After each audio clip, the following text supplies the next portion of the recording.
Good morning to you. It's 6 o'clock on Sunday, the 26th of May. Today, your country needs you. In one of the first major policy announcements of the election, Rishi Sunak has vowed to bring back national service.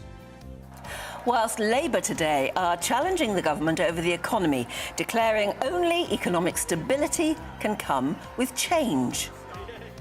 There's a new record in the number of migrants crossing the Channel, 10,000 having arrived this year already. There was a Hollywood ending at Wembley, but will it be gone with the win for Eric Ten Hag as Man United produce a shock by winning the FA Cup against deadly rivals Manchester City? Meanwhile, in Scotland, Celtic completed a double of league and cup triumphs by seeing off their rivals Rangers at Hampden Park. We'll be reflecting on both throughout the morning. A wet start in places this morning, but brightening up from the south, but with some heavy, thundery showers developing. Find out all the weather details coming up soon. Morning to you. I'm Stephen Dixon. And I'm Anne Diamond, and you're watching Breakfast and listening to Breakfast on GB News.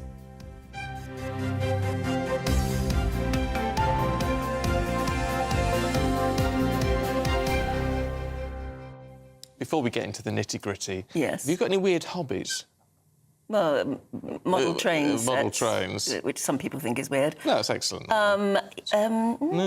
Because there's a fella it's in the Star this morning, who reviews hand dryers in toilets. Ah, yes. This is actually a very interesting one. Because I know people who simply won't use those because... Oh, really? Well, because they spread microbes around.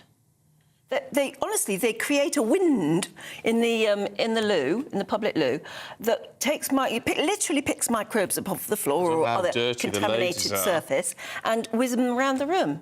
I know people who simply won't use those. You're breathing it anyway. And I was in it was a private hospital, so you could say maybe, they think about these things where others don't. But it was a private hospital where the loos were very nice, but they said the same thing. Use paper towels, please. Put the paper towels in the bin. That is actually more hygienic than using the air dryer. No, I quite like it. I like the hot air. No, this is Luke Cooper, who rates hand dryers when he's in any public convenience. What, and does he rate them? And he rates them. On a website or something? Yes. So apparently Cineworld in Sheffield has a Dyson Airblade DB all-time great, 10 out of 10. The Hollywood Bowl in Sheffield has an ATC. Can't ask for any more, 8 out of 10. Yeah, they never quite get you dry, though, do they? Well, you're meant to be quick. Leicester Forest Services on the M1 has a Dyson Airblade 9kg. Looks alien, works fab. 9 out of 10. Some of them are so strong that you can, they wrinkle your skin, don't they? Yeah, there you go. Weird. This is your man. That's not him. That's Madonna. Here you go, Luke. Warm hands, Luke. Yeah. There you go. I mean, it's weird. Yes. But it might come in handy. You got to look at his website. I don't know where he posts it. No, exactly. And anyway, He's what's done the them point? from. I don't know. He's tested them from Asda to the Empire State Building. Well, there's a hobby for you.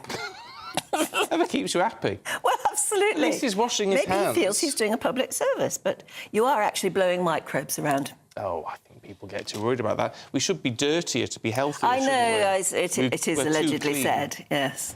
So there you go. Yeah, but if you're in a public loo that other people use, that you don't want their microbes being blown around, do you? Oh, I'm sorry, this is the wrong thing to talk about when you're just waking up, having your first cup of coffee as you're watching the programme, so sorry about that. Yeah, well, not to worry. If you've got any weird hobbies, let us know. gbnews.com. No, I don't know. Well, it depends how I don't know weird. about that. Maybe don't include pictures. No. Anyway, let's crack on with... We've got a juicy bit of politics this morning because the Prime Minister's announced national service for 18-year-olds if the Conservatives win the general election. Yes, Rishi Sunak says that they'll be given a choice between 12 months in the armed forces or doing one weekend a month volunteering in the local community. Yeah, he says it would help unite society in an increasingly uncertain world. And Keir Starmer, who you can see there, of course, also focused on young people yesterday, pledging to lower the voting age to 16. I want to see 16 and 17-year-olds voting. They can go out and work. They can serve in our armed forces. And, of course, if they are out and working, they pay tax. and therefore they should have a say over how the money they're paying in is being used. So yes, I want to see that vote for 16 and 17-year-olds. If you can work, if you can pay tax, if you can serve in your armed forces, then you ought to be able to vote. And Sir Ed Davey for the Lib Dems was out in force yesterday, outlining his party's policy platform. The Liberal Democrats have got a fantastic set of policies on the health service, on the economy and the environment. Today we're campaigning against the sewage problem, and we've led that campaign. I think overall we're just much more ambitious than some of the other parties, and critically we want to transform British politics. We think the politics in our country is broken, it needs to be changed, and we're the only party talking about that. It's fascinating, isn't it? And certainly the idea of bringing back national service, which is something we've spoken about a lot, you know, in the last year or so, isn't it? Lots of people from time to time come up with the idea. And suddenly, in the middle of an election campaign, the Prime Minister says he's going to do it. Yeah, it's interesting. Let's talk to Peter Spencer, because I wonder, Peter, in all of this, what struck me in it all is that Labour's saying, let's have 16-year-olds voting. So they're going for the youth vote, which tends to be more to the left anyway. Whereas obviously the Tories are going to irritate the youth vote. The youth won't want this, but the older generation think it's a good idea. Absolutely. I mean, reading about this announcement made me wonder if maybe actually Rishi Sunak really, seriously, totally wants to lose the general election. I mean, a little early in the day for me to conduct a vox pop among my granddaughters, but I don't think it takes any thinking about at all to know that most young people regard this idea with absolute abhorrence. They're worried about their A-levels, they're worried about getting into university, they're worried about the debt they'll incur at the university, and they want to go off at this time of year to music festivals. Do they really want to spend a year square bashing? Do they? Hell, I mean, I have to say that at my own hated public school, I served in the compulsory officer training corps. I mean, it was actually called the Combined Cadet Force, but we all called it the Corps, and loathed every second of it. And so there's a factor in all this, of course, which is the fact that social media is an increasingly prevalent factor, which is one reason for the poor mental health of so many members of Parliament, it has to be said. So I think there's more interest in politics among young people than there has been in the past, because they're sharing information on the subject. And so on the one hand, you're going to get an awful kickback from young people on social media about what a ghastly idea this is. At the same time, also, you're going to get a flicker of interest in Starmer's idea of bringing in, allowing people to vote from 16 onwards, drawing them into the political debate. So while it is true to say that Sunak has certainly grabbed the headlines over this idea of square bashing, I think it's fair to say that he's actually alienated a swathe of the electorate. It depends how it's sold, doesn't it? I mean, you call it square bashing, and clearly you hated your time in the Combined Cadet Force. But I mean, we do have an enormous swathe of young people who don't know where they're going, who aren't worrying about their A-levels and university entrance so much as hanging around on street corners with nothing to do, who are uninspired, who don't have a trade, who don't have any sort of reason to get up in the morning. And either military service, national service, or being made to volunteer within the community, working with the RNLI, all sorts of other voluntary organisations. Maybe it's what they need, and they need to be told they need it, and maybe educated as to why they need it.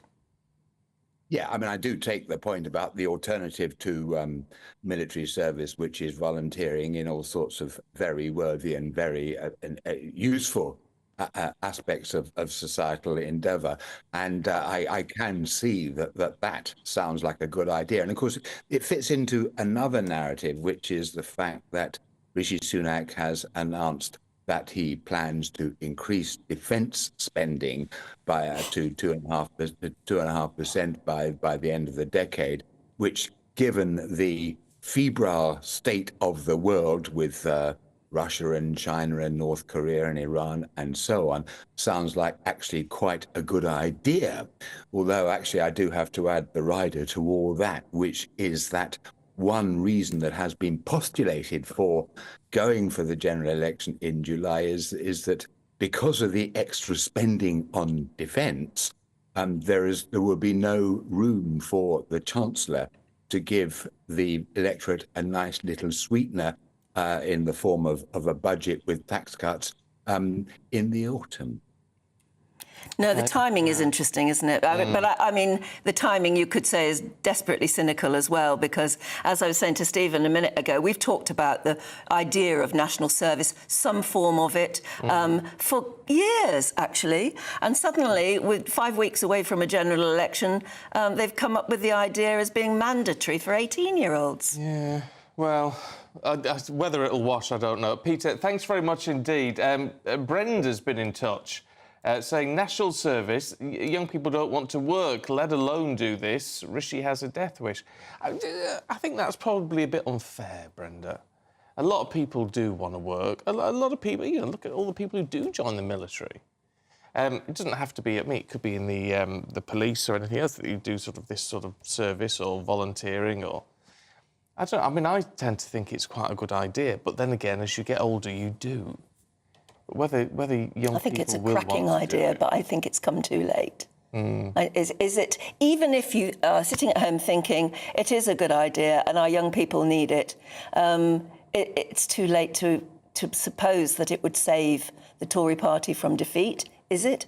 And it just comes so late in the ideas market, doesn't it? Well, yeah, but so they've got to pull things out of the bag for an election. It's what you do, isn't it? It's like, you know, you vote for us, rather than just saying vote for us. Why didn't they come up with it years ago? Well... Brendan says this election campaign is turning into a joke. 16-year-olds voting, national service, proves neither party has got an absolute Scooby. Isn't it funny that they were both speaking, or both of those parties were speaking about young people yesterday? I mean, is there a day for it? What's the day tomorrow for? I don't know. I'm always a little bit sceptical about giving the vote to 16-year-olds, just because I wonder if they know what they're doing at 16. Well, they did for the Scottish referendum, didn't they?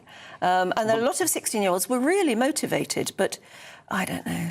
But also, it's... I mean, left-wing parties tend to want to do it because voters tend to be... Yes, they're more lefty when they're young. When they're young. Absolutely. But then again, there is that argument, isn't there, to say, well, as Keir Starmer made, he said, well, you can join the military, you can get married, so why can't you vote? Well, which is a fair point. I mean, you know... Just feels like reaching out for the votes to me, doesn't it? But that's what we're going to see. Of course, that's what they're doing. Yeah. Anyway, let us know what you think. gbnews.com/yoursay. This is going to be a big political issue as well. It's not what the Conservatives want to hear this morning. More than 10,000 Channel migrants have crossed into the UK illegally so far this year. Yeah, you could call it a milestone figure, and it was reached yesterday after another 154 people arrived in Dover, having crossed in 3 small boats. Well, the Reform Party leader Richard Tice has slammed all of this, including the Rwanda scheme. It's a predictable disaster, frankly, and it just proves the whole Rwanda scheme is a total farce. The whole thing is not a deterrent. The migrants crossing the Channel, they view it as a joke. They know that if they come here, they're not going to be sent to Rwanda. And the Prime Minister actually, he's basically bottled it. He's called this election early because he knows that the flights either won't take off, or if they do take off, the boats will keep coming. And the tragedy is that people are dying because of this Prime Minister's feeble, gutless performance. If you pick up and take back, which is what the Belgian authorities have done, then guess what? The boats stop coming and people stop dying. There you are, another big issue on the doorstep, is it, during this election? Let's talk to immigration lawyer Ivan Sampson, who joins us. Very good morning to you. Is there any answer to the immigration and illegal immigration crisis facing Britain? There is, but just before that, this is such a serious matter.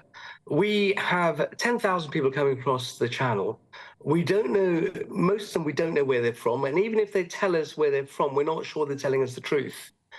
We don't know the backgrounds, whether they've got criminal records, whether they're a threat to this country.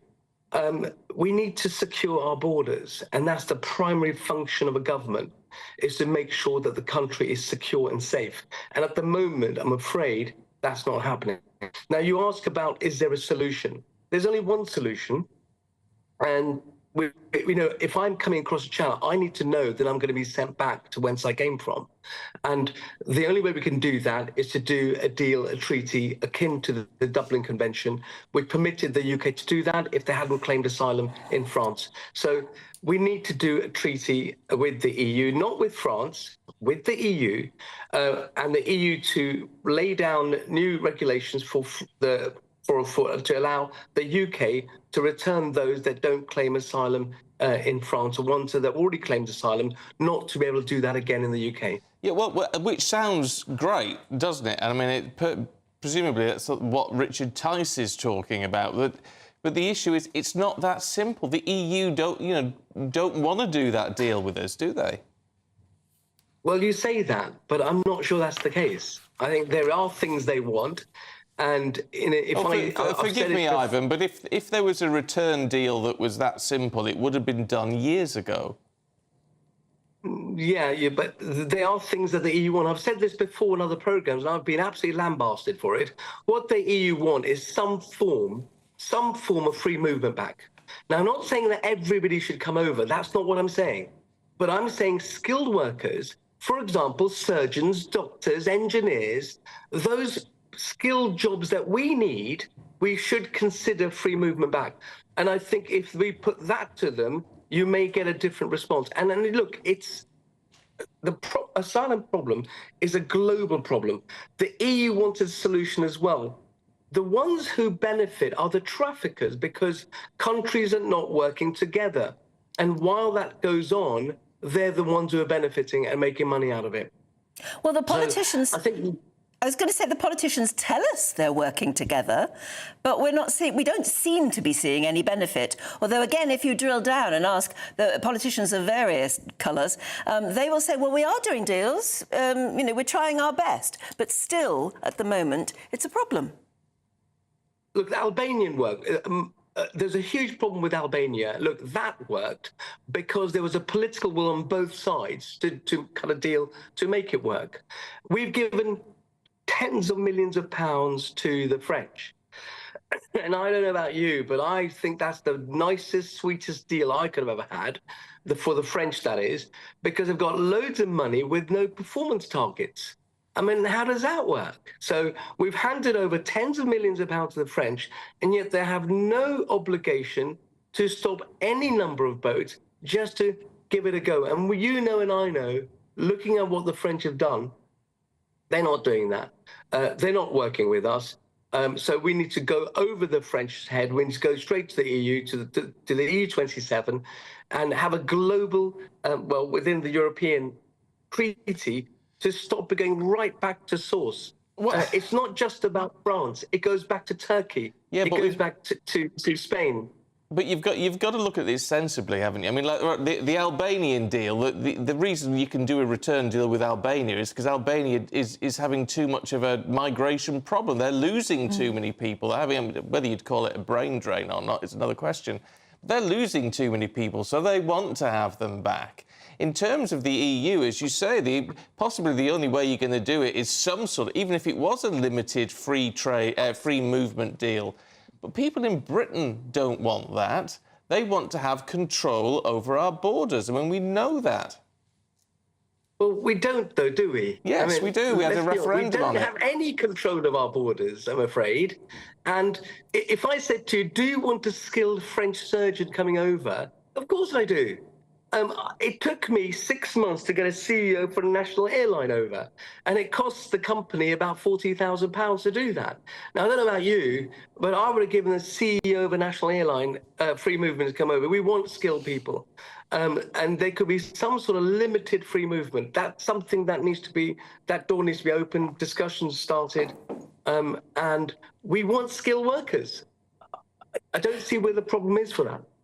OK, well, we'll leave it there this morning, but it certainly is going to be a subject we're going to touch on many more times in the next few weeks, is it not? Thanks very much indeed. Yeah, Ian says, is Ivan really saying the EU could do something if they wanted to? Well, yeah, they could, but they're not going to do something for nothing, are they? And Ivan says, limited return to free movement. And Ivan says you've got to go back to the source of the problem, but then we become the world's policeman and we'll be accused of interfering with other countries.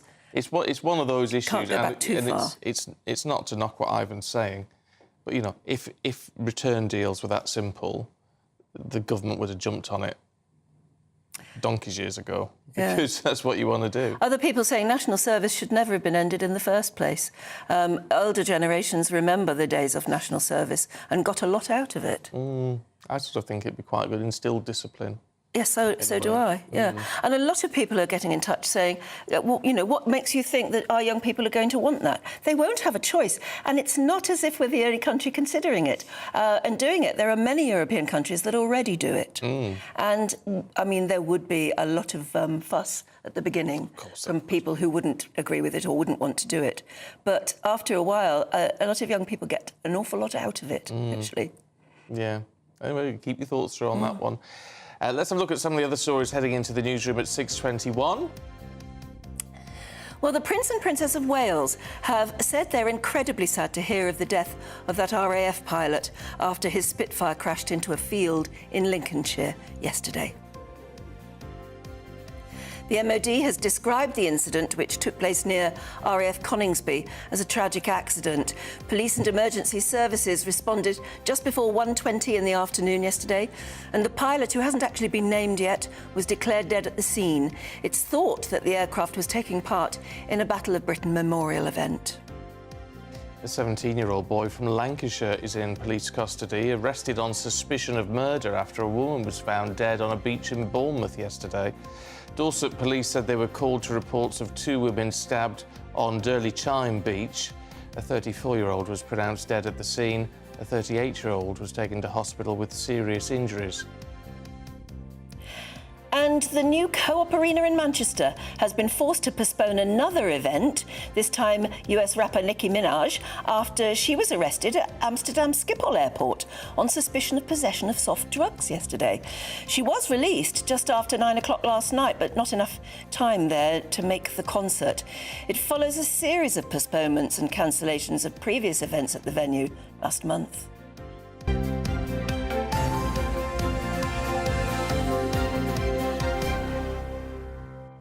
Yeah, the Co-op Arena hasn't had much luck, has it? It hasn't, no. I don't know about... Nicki Minaj put some very odd tweets out last night. But anyway, marijuana. Yeah, actually, more comments coming in about Ivan, who was talking about immigration there. Linda says Ivan is talking about the scientists, engineers, etc., coming over by boat. Yeah, really? Coming over in a dinghy? And somebody else, just a few minutes ago, Brendan said, I can't see the CEO of a national airline choosing to cross over on a dinghy. Well, no. No, but he wasn't... He wasn't meaning that, but... No. He was saying that if you allowed these people to come over ordinarily and through the with free movement, then that would allow returns deals to allow people who try to get across illegally to be stopped and sent back immediately. That was the argument he was making. Not that they were coming across on a dinghy. No, exactly. OK, at 6:23, foodies from right across the UK are heading to Malton this weekend, where the North Yorkshire town hosts 3 days of the most delicious food you could dream of. Yes, it's a free-to-enter food festival. It will have some of the best food producers in Yorkshire displaying their wares and top cookery displays as well. Our reporter Anna Riley will tell us more. Malton. It's the self-proclaimed food capital of Yorkshire, and the town is showing off those credentials at the Food Lovers Festival over this bank holiday weekend. Well, the Food Lovers Festival is our jewel in the crown. It's our biggest event of the year. It's been going 15 years, and it's essentially a celebration of Yorkshire's finest produce. It's a massive economic boost for the region. In Rydal has about 50,000 residents.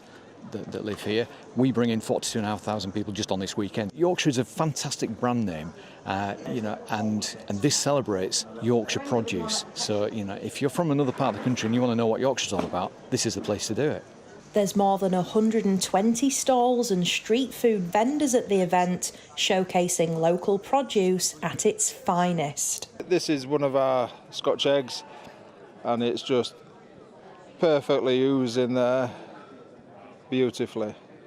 The Scotch egg originated from Whitby in North Yorkshire, and being from Yorkshire myself, I think that's just great, is it? The Yorkshire cheeses we've got, we have the Yorkshire Black, we have the Ogden Gold, Wensleydale. More and more people are buying local, which is helping us, but the small businesses need as much help as they can get.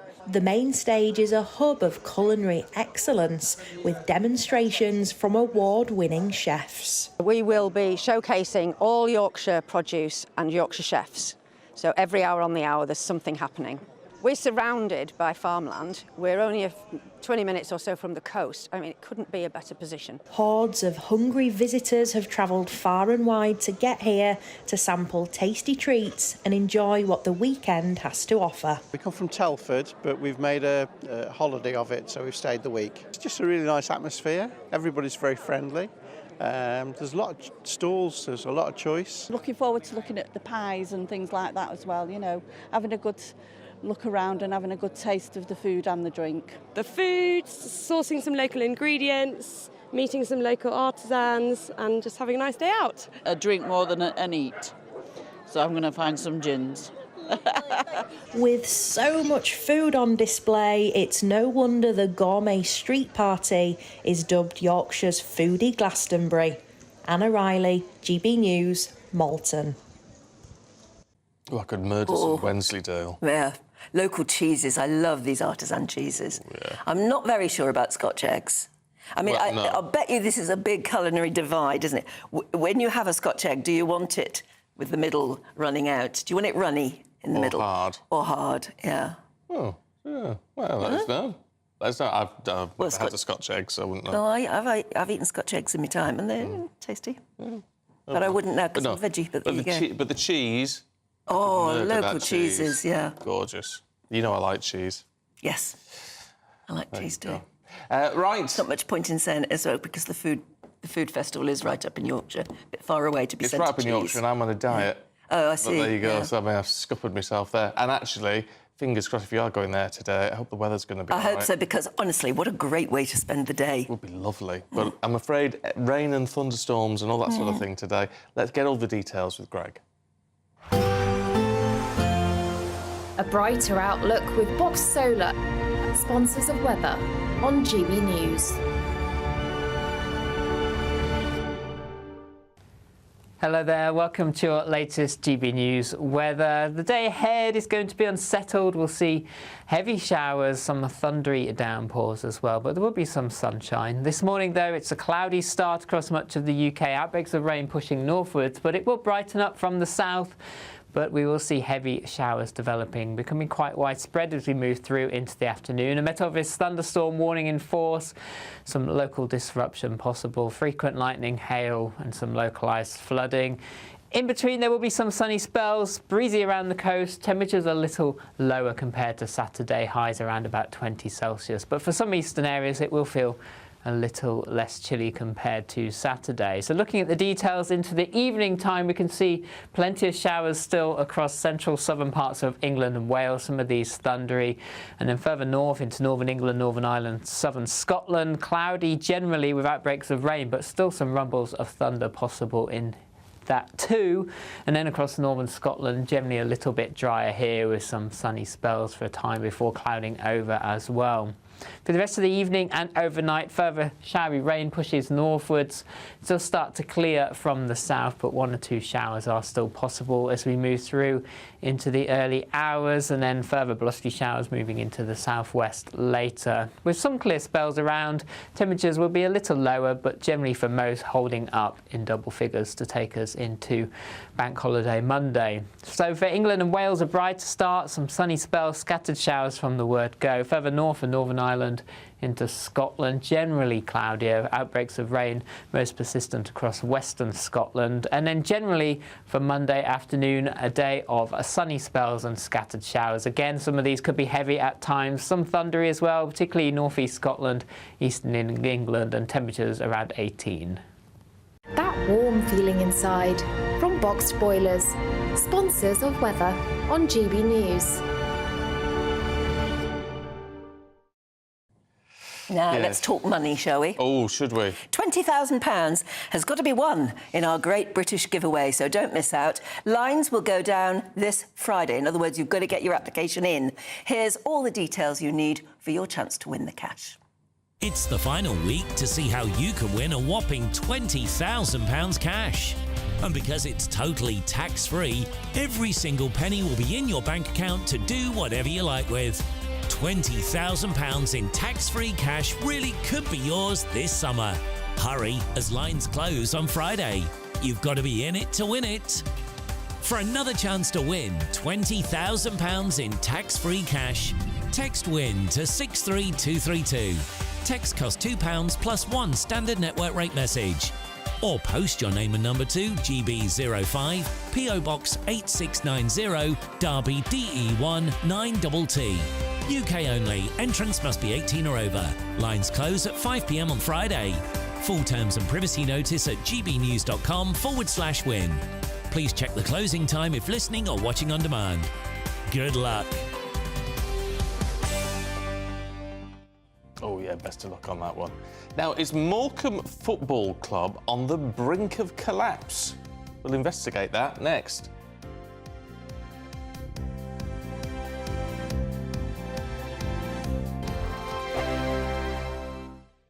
GB News is Britain's election channel. And when the big stories break, we're tackling them on Britain's newsroom. When we disagree, and we disagree a lot, it's even livelier than normal. We don't disagree that much. We do. His comedy, though, is revolting. I knew her, unlike you. That explains Beverly Turner's temperament. It's a bit frothy in here, isn't it? He'll have one of me one day.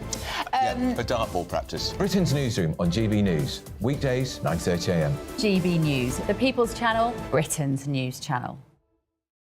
We're GB News, and we come from a proud tradition of British journalism. That's why I'm so excited to be here. It's something so new. The first news channel to be launched in Britain in over 30 years. Launched to represent the views of the British people. To go where other broadcasters refuse to go. How did you find out about the story in the first place? Launched with one aim. To be the fearless champion of Britain. It's an absolutely fantastic atmosphere here. This is GB News. The People's Channel. GB News, Britain's news channel.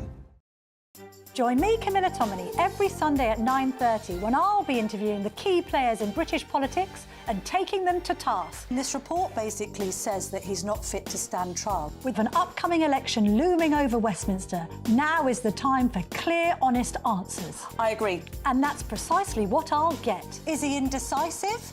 Incompetent? That's the Camilla Tominey Show at 9:30 every Sunday on GB News, the People's Channel, Britain's election channel.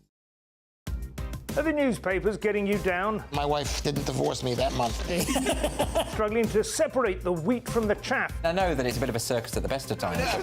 Well, don't worry. Headliners has got you covered. We'll take the burden of reading the day's news, and if we get depressed, who cares? It's an occupational hazard, frankly. That's Headliners on GB News from 11 p.m. till midnight, and the following morning, 5 till 6 a.m. on GB News, the comedy channel. Nah, just kidding. Britain's news channel.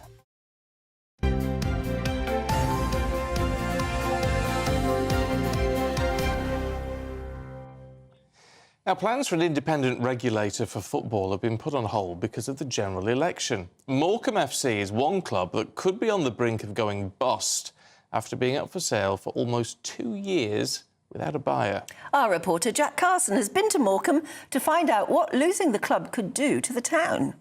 A seaside football club that's getting closer to the cliff edge. Morecambe FC has been owned by Jason Whittingham from Bond Group Investments since 2018, but now the club's fans, players and board want him gone.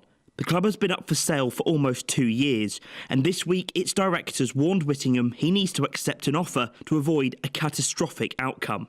James Main is the secretary of the Shrimps Trust, Morecambe's supporters club, and has been going to games since he was 1. Well, there's just such a sense of uncertainty at the moment. And really, it's sort of a make or break situation now. People at the club are worried about whether they're going to receive their next pay packet.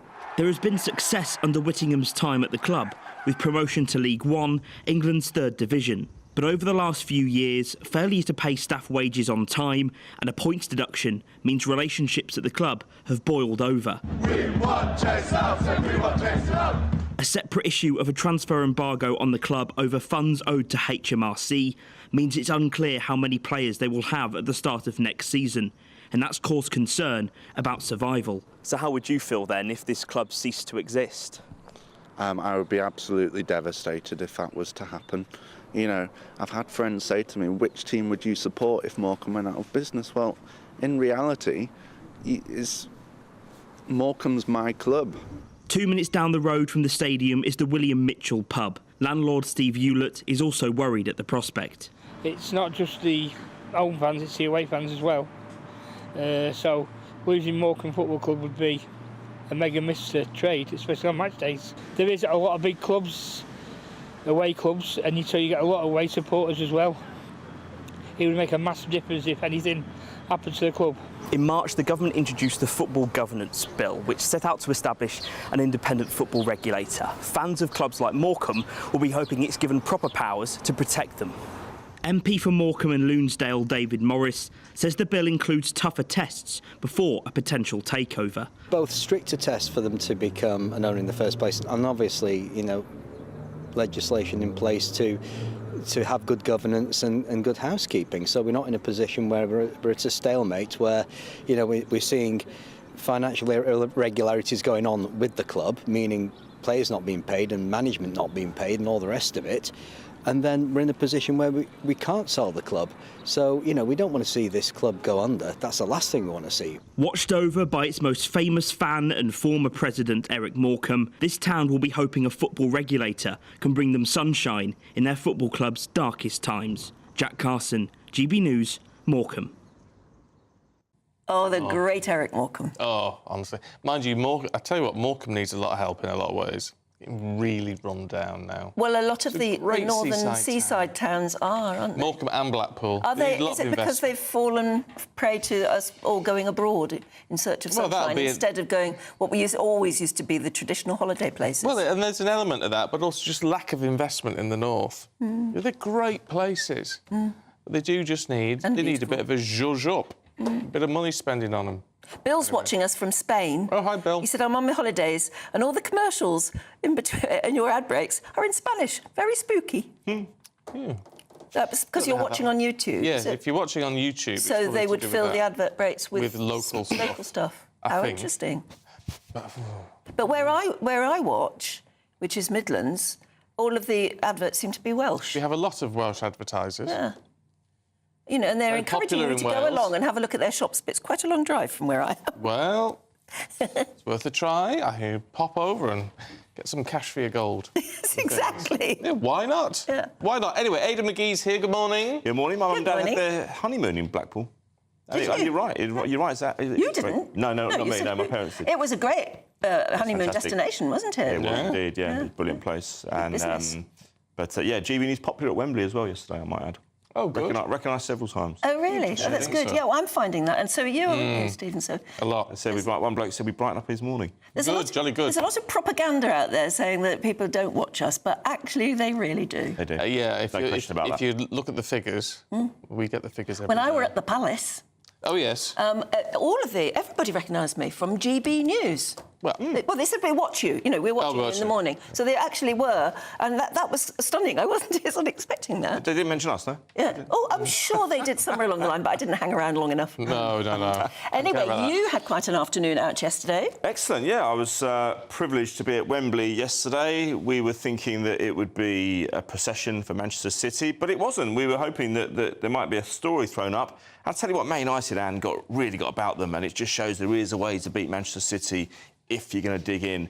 And 35,000 Man United fans turned up yesterday knowing that if their team didn't actually get into them from the off, they had no chance. But I'm pleased to say, from their point of view, that's exactly what they did. There's some pictures here yesterday, as you can see, United winning the FA Cup and the trophy lift yesterday down the pitch. Was it a good match? I mean, was it good football? It was. I would say no, not in all ways. No, but sometimes it's not about the purity of the football. It's about the attrition. It's about the will to win. It's about the refusal. Yeah, but that's what I mean. Is it good yes, to watch? It was. It's good to see Manchester City were thrown off their stride. You know, we can't have teams win. It's not good for the competitive nature of football when a big club like United, the biggest club in the world, are deemed to have no chance against the likes of Manchester City. I mean, we were talking. I think the Mirror yesterday put it on the front. The front page of their pullout saying it was going to be a shock for the ages. This is Man United, the biggest club in the world. They're going to produce a shock of the ages by being the team that's smaller than them in their own city. It's ridiculous. So that's because on the pitch, City have streaked away far in front of Manchester United, and they've been much better run. They've had much bigger investment. They've had better managers and better players, and they've better infrastructure as well. Their training ground is better. Their stadium's probably better now as well. And so on the pitch, United. It sounds strange, but they did upset the balance. And now what does it mean for Erik ten Hag? Well, he's saying, sack me if you dare. I've delivered a trophy for you last season. I've delivered one for you this season. We've had horrendous injuries. Now, at what point do you say, actually, he's got a point? And then in terms of the actual event yesterday, I mean, I didn't find it... I thought it'd be really overbearing in terms of getting places and security checks and stuff like that. I saw very few security flashpoints or aggravation or anything like that. I'll tell you what it was akin to, and it was the first one I've been to as a neutral, as a supporter, i.e. I wasn't working. I've been to several in the past. But, Anne, it's turned into... There's me there. You can see me down the right-hand side. So that's an idea of my ticket. That's quite a crowd turned out for you there. Yes, it is. It is. They weren't for me there. They were there for the teams. But... Really? No, I'm joking. It was akin to the Super Bowl. It was that kind of event. There was so much music there. There were pyrotechnics. There were... I mean, you can see the view there. That for the benefit of our radio listeners. Don't you think that's rather good? Yeah, I do. I like it. That. Yes, I mean, obviously Prince William was there to give out the trophy. And Prince George was there as well. That's right. He was indeed. We saw him. He's got in front of the cameras, didn't he? Did well. To get in front of the he looked lovely. Yeah. And there was Sir James Radcliffe, of course, who's recently bought Man United. Sir Alex Ferguson, huge cheer when he appeared on the screen. Quite poignant for him as well. I mean, his first trophy as Man United manager after a wretched run of the first 3 or 4 years in charge was the FA Cup, and that was in 1990, so 34 years ago. As for Manchester City, they looked a bit leggy. I have to say that if I was looked a bit leggy. They did. They've had a long season. They had a long season, and it looked as if they were gassed in that second. So certainly in the first half, they had to go in the second half. Andre Onana made a bit of a mistake later on, which made it quite nervous for the United fans. But there was palpable relief among the United faithful that finally they were able to get a win against Manchester City, their rivals. They beat them in the league last season, but in terms of winning a trophy against them, they'd not won a final against them for quite some time. Oh, well. Relief for those fans this morning. Well, as I say, whether it's relief for Ten Hag, who knows? Well, I think we'll know in the next few days, though. I think we'll know. OK, Aidan, thank you very much indeed. Yep, do stay with us, because in a couple of moments we'll be finding out what's making the rest of the news with Tom Slater and Emma Burnell. That's next. This is Breakfast on GB News with Stephen and Anne.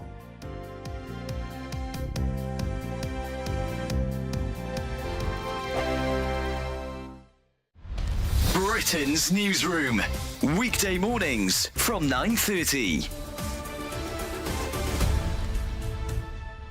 The Eurovision, according to figures out this morning, had its most disastrous night to date because viewing figures were down by 2.5 million. So the BBC had a drag queen on telling everyone that she was boycotting it.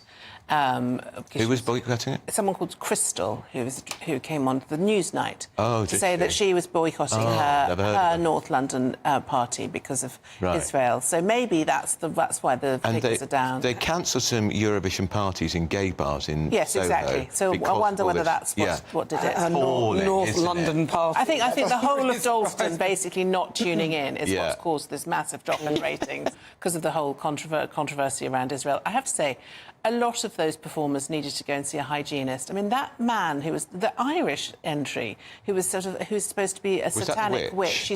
She does pop witchery or something. She screeched. And she screeched a lot, and then took her clothes off. Yeah. And then there was a sort of devil man who was gyrating around her, who obviously hadn't cleaned his teeth in years. That was the vodka break. Okay, me. fine. That was the vodka break. When I went and got. And I thought the Israeli entry I mean, I didn't really like the song. I liked her dress. But I just voted for it because I thought the choreography was I hated awful. the way she was you know, besieged in her hotel room. But I did also think that the Ukraine entry was quite interesting because I know that the Israeli entry got into trouble for referencing the October 7th attacks, and she had to sort of rewrite her stuff because you're not allowed to mention the war or anything like that, which is fine. But then the Ukraine entry was very war. I mean, they had kind of gunfire coming in over her. The whole thing, there was double standards. There was quite a lot of that, I mean, the people outside, the queers of Palestine... How are we going to carry on paying for it, though? Because, I mean, the BBC pays the lion's share of it. That's us. Yeah. And we do spectacularly badly every year. Let's have a quick look at some of the papers. The Sunday Telegraph has Rishi Sunak's promise to bring back national service and a picture of Princes William and George at the FA Cup final. The Sunday Express leads with Rishi Sunak's plans to bring in national service. And there again, you've got the Royals shaking hands. The Times, Sunday Times, has Tory plans for national service. Well, it's very similar this morning. And the Mail on Sunday saying much the same thing.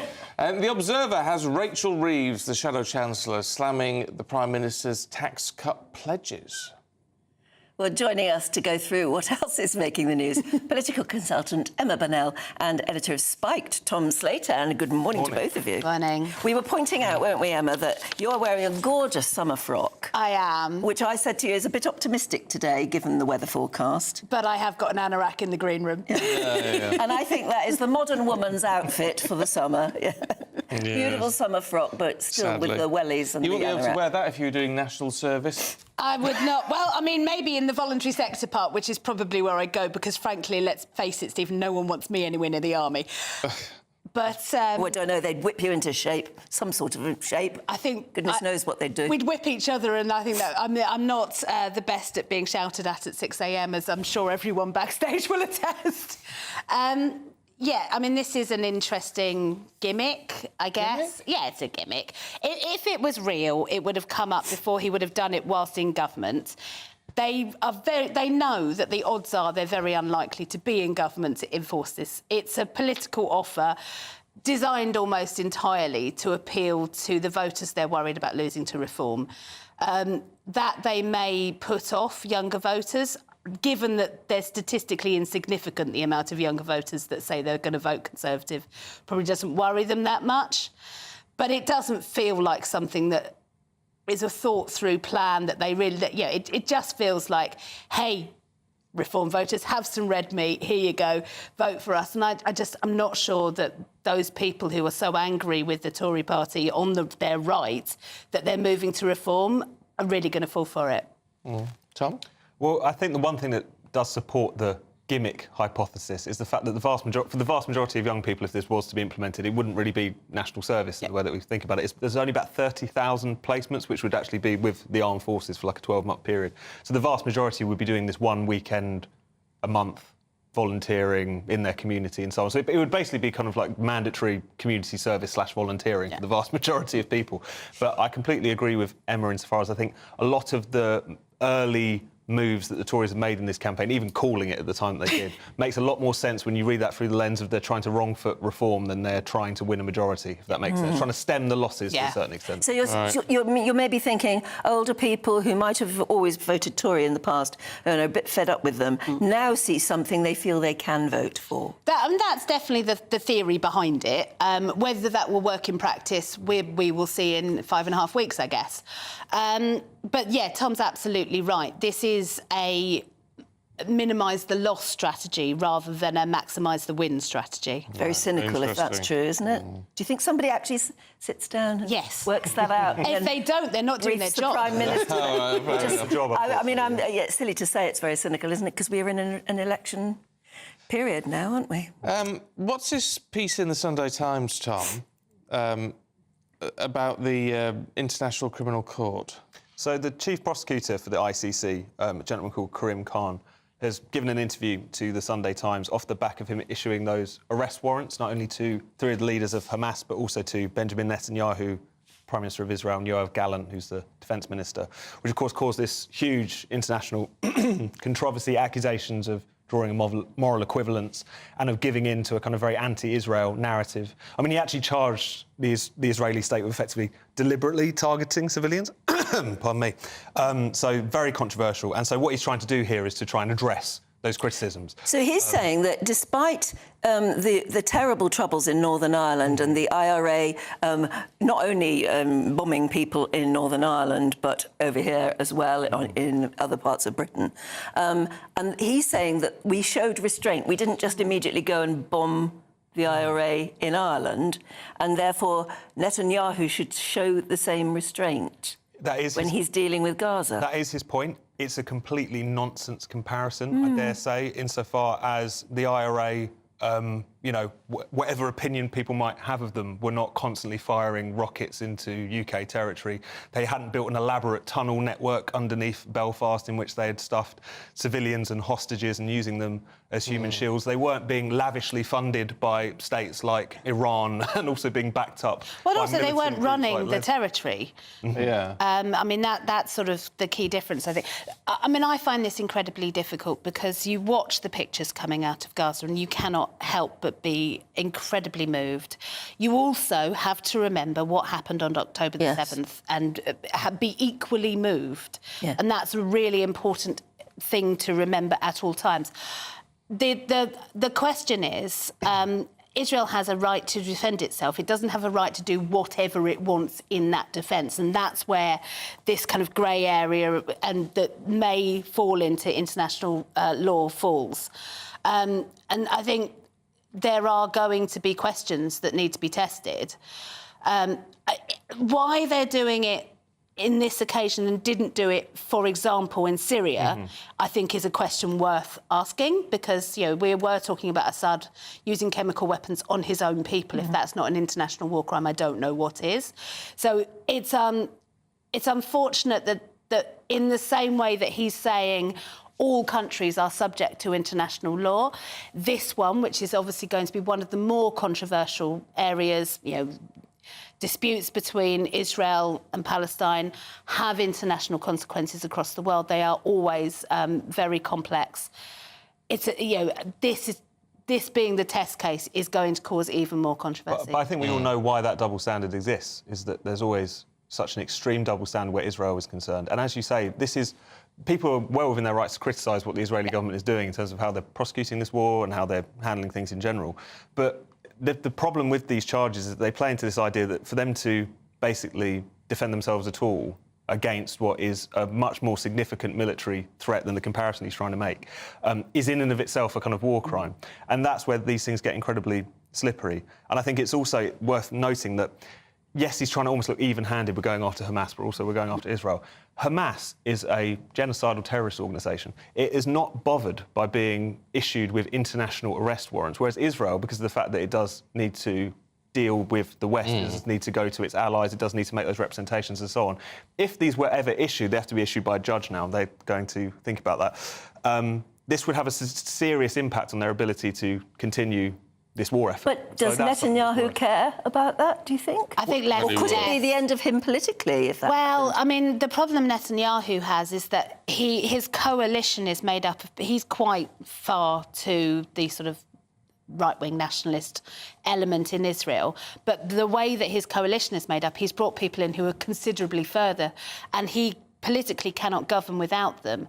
So he has to constantly prove that he can be the biggest butcher of them all.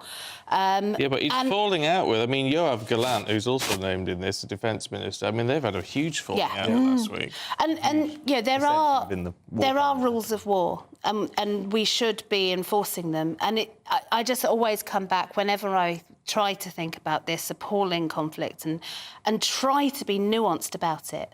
And part of Israel was... there's that phrase, hurt people, and I think hurt states hurt other people. And I think there has probably been disproportionate hurt of the civilian population in Gaza, but equally, as Tom says, that even that is complicated because those civilians are, you know, being used by Hamas as human shields. The question then comes, what can you do to minimise the loss of life of those human shields. And I think there are questions to be asked on all sides about that. Right, I tell you what, let's move on.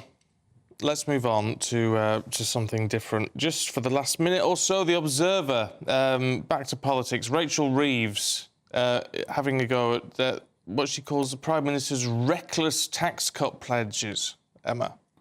Yeah, I mean, basically, we've already had 2 cuts to national insurance, two 2p cuts, quite big cuts. Now, on an individual level, if we look at our pay packet and we see that we're getting a little bit more money in our pocket, we'll go, yay, that's nice. Have you noticed it? No, not to be fair. I haven't heard anyone go, yay, I've got another 2p.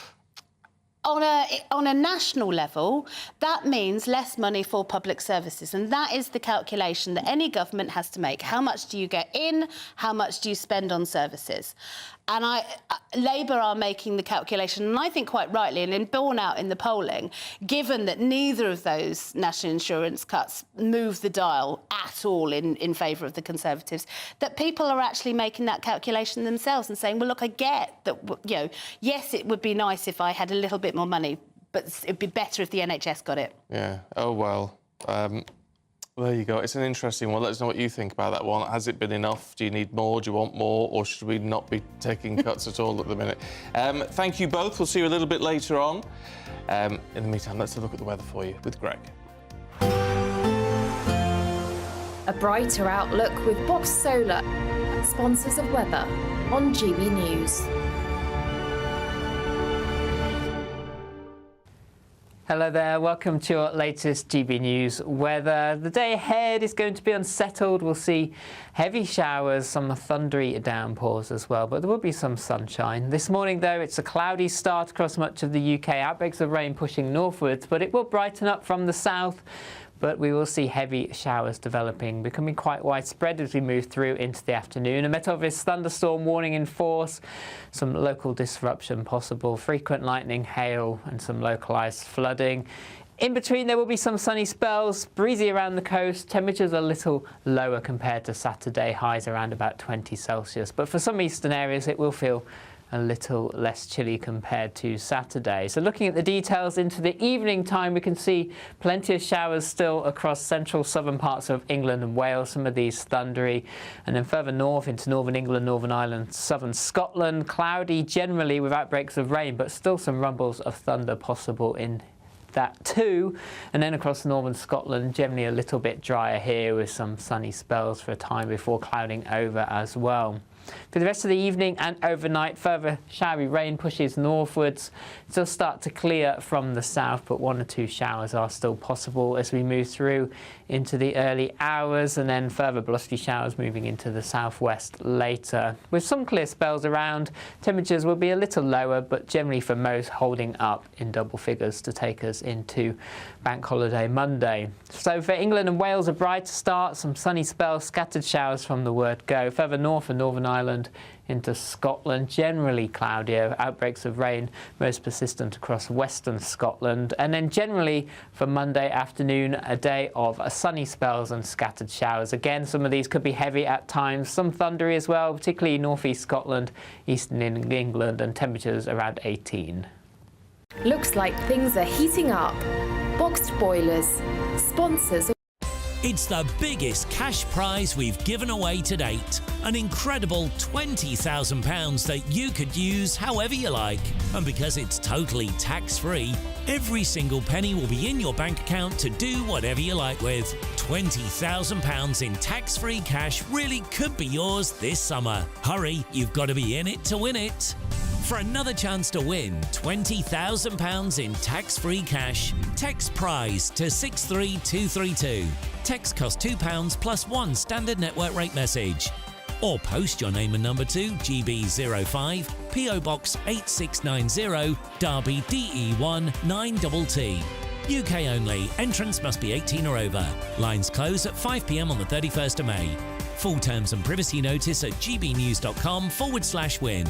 Please check the closing time if listening or watching on demand. Good luck.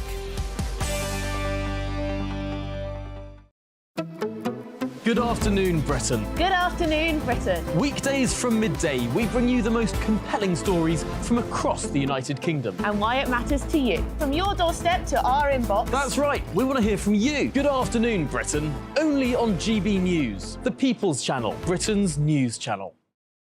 We're proud to be GB News, the People's Channel, and as you know, we always love to hear your views. Now, there's a new way of getting in touch with us at gbnews.com/yoursay. By commenting, you can be part of a live conversation and join our GB News community. You can even talk to me, Bev Turner, or any of the members of the GB News family. Every Saturday, 10 till 12, we'll bring you all of the news that you need to know. We'll also remind you that there is so much to smile about. It's my favourite time of the week. I get to relax, enjoy some light-hearted stories, and let Ellie teach me about fashion too. That's Saturday Morning Live, every Saturday, 10 till 12. Only on GB News, Britain's news channel.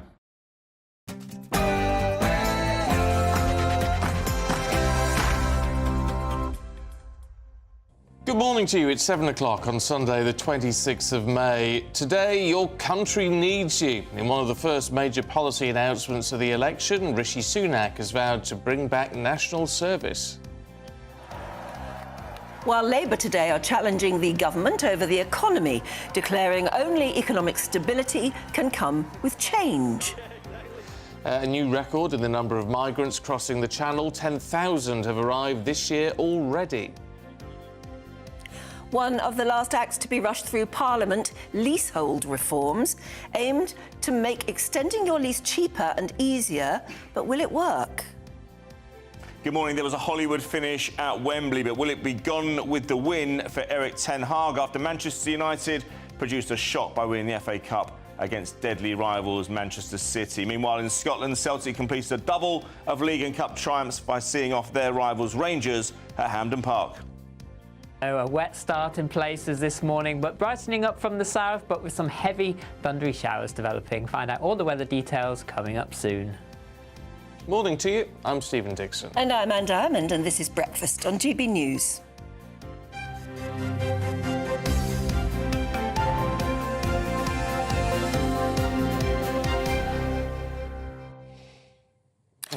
Yes, a lot of you quite in favour of this national service idea that the Prime Minister's floating. Maggie says a form of national service would do a lot of young people good.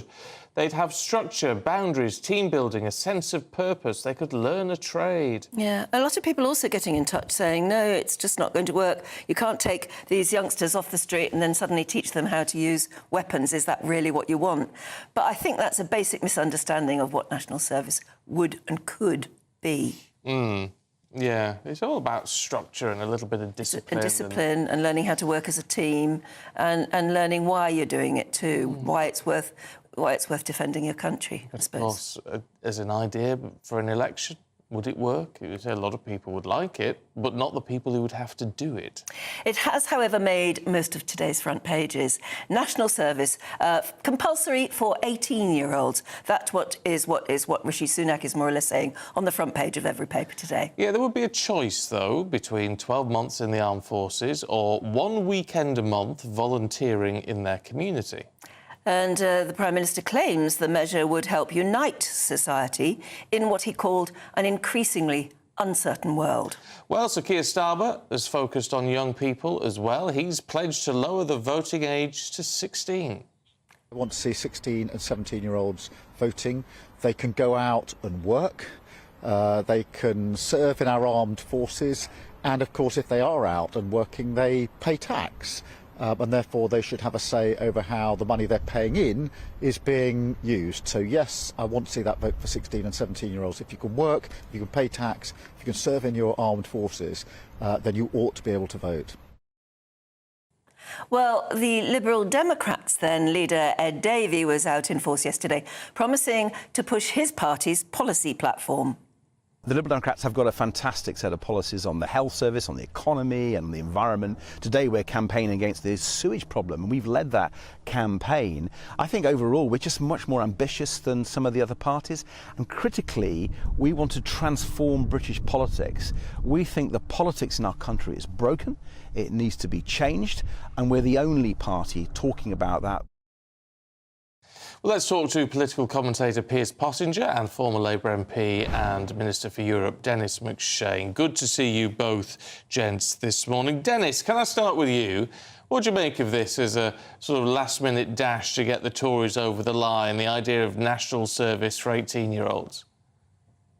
Oh, gosh, after Rishi's poor start, going up to the Titanic and saying that the Welsh should all be watching the Euros when they've been eliminated, and then all the top Tories, all of them, just leaving the sinking ship. This is absolutely just a bit potty. There's a perfectly good case for national service. One or two Baltic states are bringing it back to defend themselves against the Russians, but you can't send conscript soldiers into battle. We've reduced our army to 75,000, the lowest number since the Napoleonic times. They live in dreadful housing conditions. I don't know who's going to pay for it, who's going to administer it. Have the generals? Generals never want to take on this kind of sort of social work conscription. So, I can't say it's a bad idea, but I just think Rishi has probably lost every single young vote overnight. Piers Pottinger, where's this idea come from? Well, I think it comes from his school, because he was at Winchester College, where I was, and in those days we had CCF, which was you could choose either to be in the Corps, which is the cadet force for the army, or do voluntary work once a week. And this is a very similar scheme.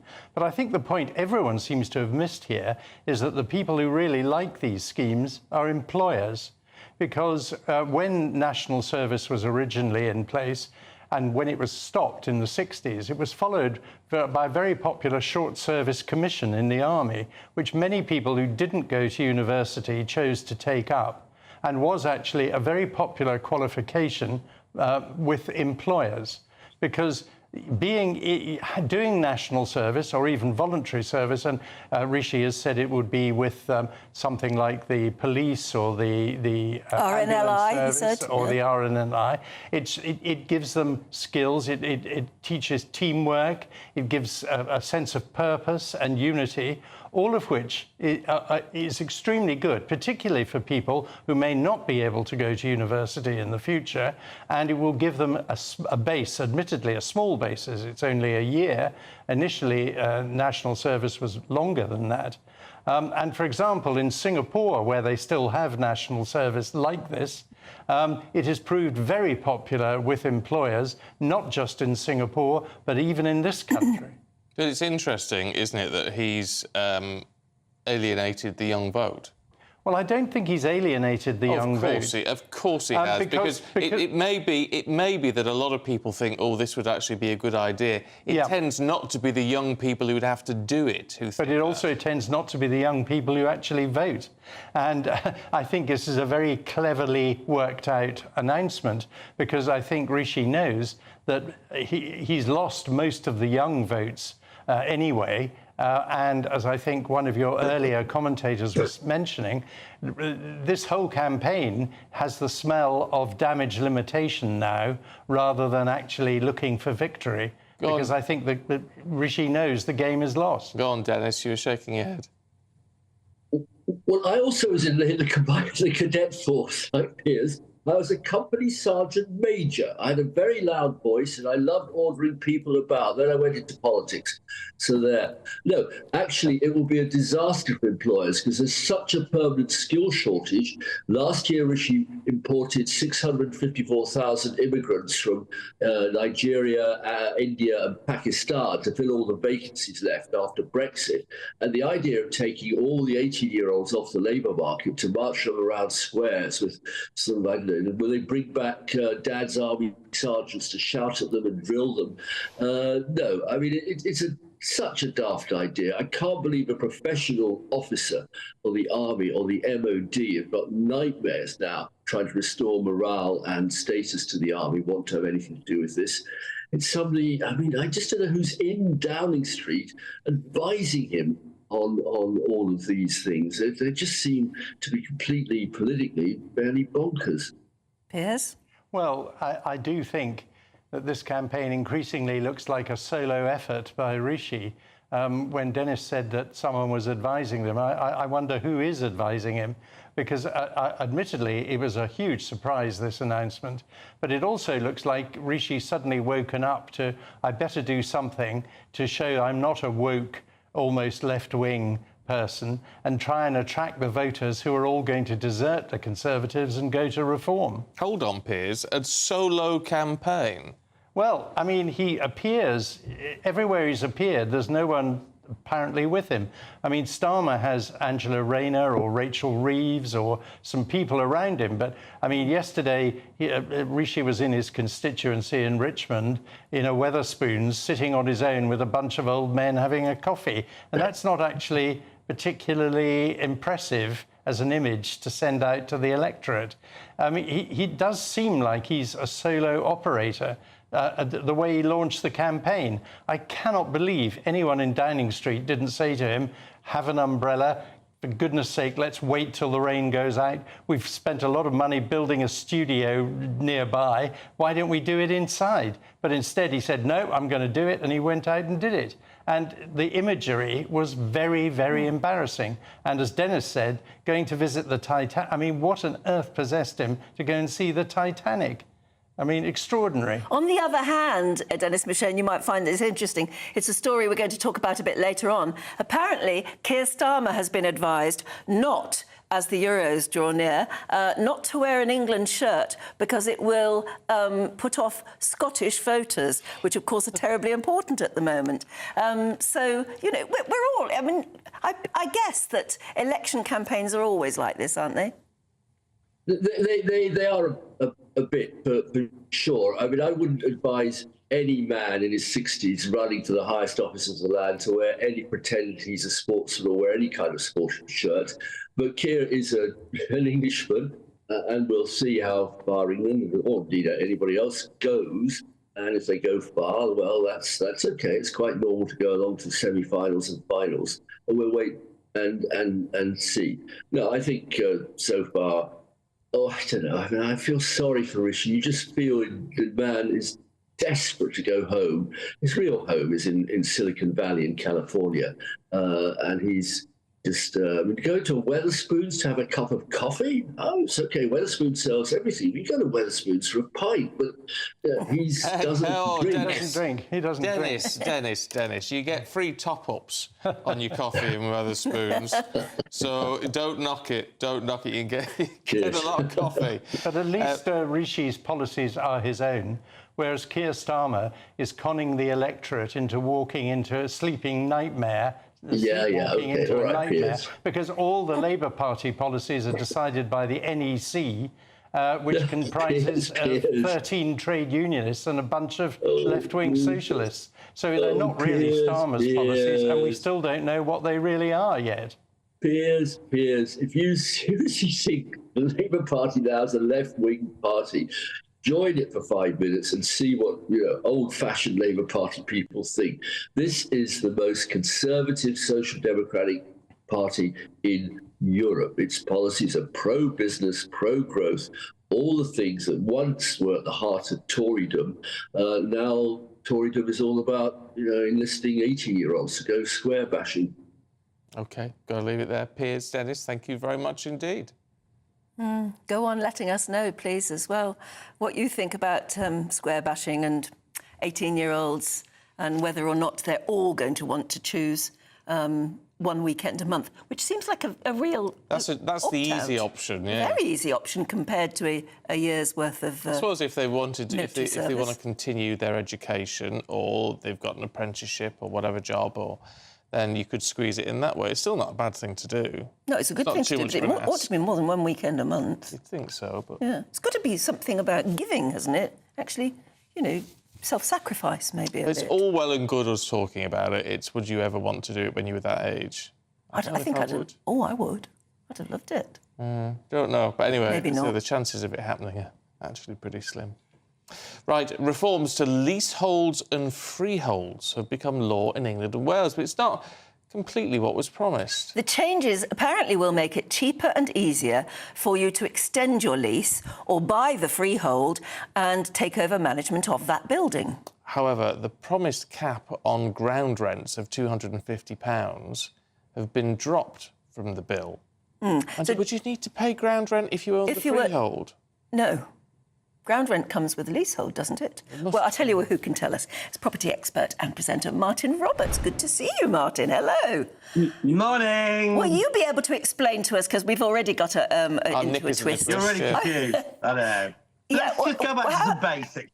There are two ways you own a house. You either own the freehold, which means you own the ground it sits on, you own the property itself, or leasehold. And that basically means you're renting the property from the person who owns the property for a long period of time. Now, traditionally, leases can range from 50 years to 90 years to 999 years.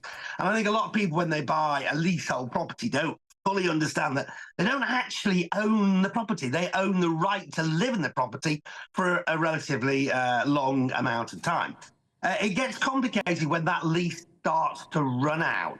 So once you start to get towards the end of that lease, now, the end of that lease isn't the year before it ends. From a mortgage point of view, it's 30, 40, 50 years before that lease runs out, when the mortgage company wants you to go into the process of extending that lease. And what this bill is trying to do is to try to make it simpler for people to actually extend that lease, because it has been a very time-consuming, very costly, and in some cases, a fairly unpredictable thing to do. So one of the major things which the bill is hoping to do, or will do, because it's law now, is it extends the standard lease extension from 50 years in houses and 90 years in flats to 990 years. So effectively, for most of us, unless you happen to be a superhero, 990 years will see us out. So they're trying to simplify the process. But Martin, does that mean if you are the owner of that leasehold and you have to extend it for whoever has bought the house or the flat or whatever, does that mean you can charge what you like if you're going to extend it for 1,000 years? So they are limiting the amount that can charge. So yes, in theory, if you were to buy a flat without a lease or with a short lease, and you get it at a reasonable or cheap price, and the person who owns that lease can often charge you an absolute fortune to extend that lease, knowing that it's going to add value to your property. So I guess the downside for this is for leaseholders, people who actually own rather the freehold of a building and are leasing it out. Because certainly the things have been stacked now against them, but it has been stacked pretty much in favour of the people who are trying to extend that lease. But you mentioned I mean, I think there's a lot that's good in this. I think there's a lot that's good in this new bill. You know, there's a lot more transparency required, especially if you're trying to take over the management of a building, because you might be in a flat with lots of other people and you want to take over the management of that building, and that's been quite complicated up until that point, but they've tried to simplify that as well. One of the things you mentioned was missing was that, I don't know if you remember this let's call it a scandal, which came to light a couple of years ago, where new build houses, which you would normally expect to be freehold, you own the house and you own the land, were being sold as leasehold. And actually then those leases were being sold on to investment companies who, not surprisingly, wanted to get a large return on their investment. And a lot of people found themselves in a situation where your lease or your ground rent that you were paying because of that lease, which is sometimes a peppercorn, and that's literally an old English expression meaning that you're paying a few quid. That was actually gone up to large amounts of money. So this ground rent you were paying each year, people being saddled with huge ground rents, which was actually being index linked, and in some cases was actually compounding, so that people found themselves in homes which almost they couldn't afford to pay their own ground rent on. And also that made those homes pretty much difficult to sell. So a lot of people disappointed that that's not in there. But I think a lot of people saying, yes, we have simplified things here. And it's definitely, I believe, moved things more in favour of the homeowner. Yeah, I mean, I was going to say that sounds absolutely scandalous, because one would hope in the end that we would, as a society, would move towards there being no leasehold. I mean, if you own your house, you should own the ground it stands on. I think that's what most people assume. And to be fair, Anne, most houses are freehold. You do own the house, you do own the land it sits on. But to say they are now banning the sale of leasehold houses. The complication comes, of course, when you've got a building which has got more than one flat in it. And then who owns the freehold? Sometimes you share the freehold with the people who own the building with you. And in some cases, that could be 10, 20, 30, 100 people who share that building. It could be that you share a flat with one person who lives above you. And it could be that a third party then actually owns the lease and you have to pay them ground rent. So I think, yes, you're right. When it comes to houses, that's how most people expect it to be. When it comes to flats, there's a natural need to have a leasehold agreement in place. And so I think this hopefully will make that a bit simpler. Oh, fingers crossed. Martin, thank you for explaining it. Good to see you. Pleasure. Happy Sunday. Yeah, happy Sunday. He's a terrific fella, Oh, Martin absolutely, Roberts. and he knows his stuff. He does know his stuff. Isn't that what makes people like the Duke of Westminster so unbelievably wealthy? Because they own so much of the ground, the land, for instance, in London. Yeah. And most people who live in London live in a flat, probably, and are paying him leasehold rent. And that's why. It's because he owns the land, so much land. There'll be a lot to do with that. In very built-up places. It does seem odd, I think, that in today's day and age, in effect, you buy a flat or whatever, and if you were to live in it long enough... It's not yours. It's not yours, and you just have to give it back. Yeah. When that lease runs out, you have to give it back. And that's why I certainly, when I used to rent in London, you look at the leaseholds, and some of them are 999 years, and you think, well, that's all right. But some of them are much, much shorter, and that's why they look cheap, and they're not. It's because one day, and it may even be in your lifetime, you just have to give it back. Yes, it doesn't seem right, does it? No. Right, let's have a look at some other stories heading into the newsroom this morning, and the Prince and Princess of Wales have said they're incredibly sad to hear of the death of an RAF pilot after his Spitfire crashed in a field in Lincolnshire yesterday. The MOD says the incident, which took place near RAF Coningsby, was a tragic accident. It happened in the afternoon. The pilot hasn't been officially named yet, was declared dead at the scene. It's thought the aircraft was taking part in a Battle of Britain memorial event. More than 10,000 Channel migrants have crossed illegally to the UK so far this year. The milestone figure was reached yesterday after another 154 people arrived in Dover, having crossed in 3 small boats. Earlier, we spoke to immigration lawyer Ivan Sampson. Don't know the backgrounds, whether they've got criminal records, whether they're a threat to this country. We need to secure our borders, and that's the primary function of a government. The new Co-op Arena in Manchester had to postpone another event. It wasn't their fault this time. US rapper Nicki Minaj was arrested in Amsterdam on suspicion of possession of drugs. She was released just after 9 o'clock last night, so didn't have enough time to make it to the concert. There have been a series of postponements and cancellations at the venue during the last month or so.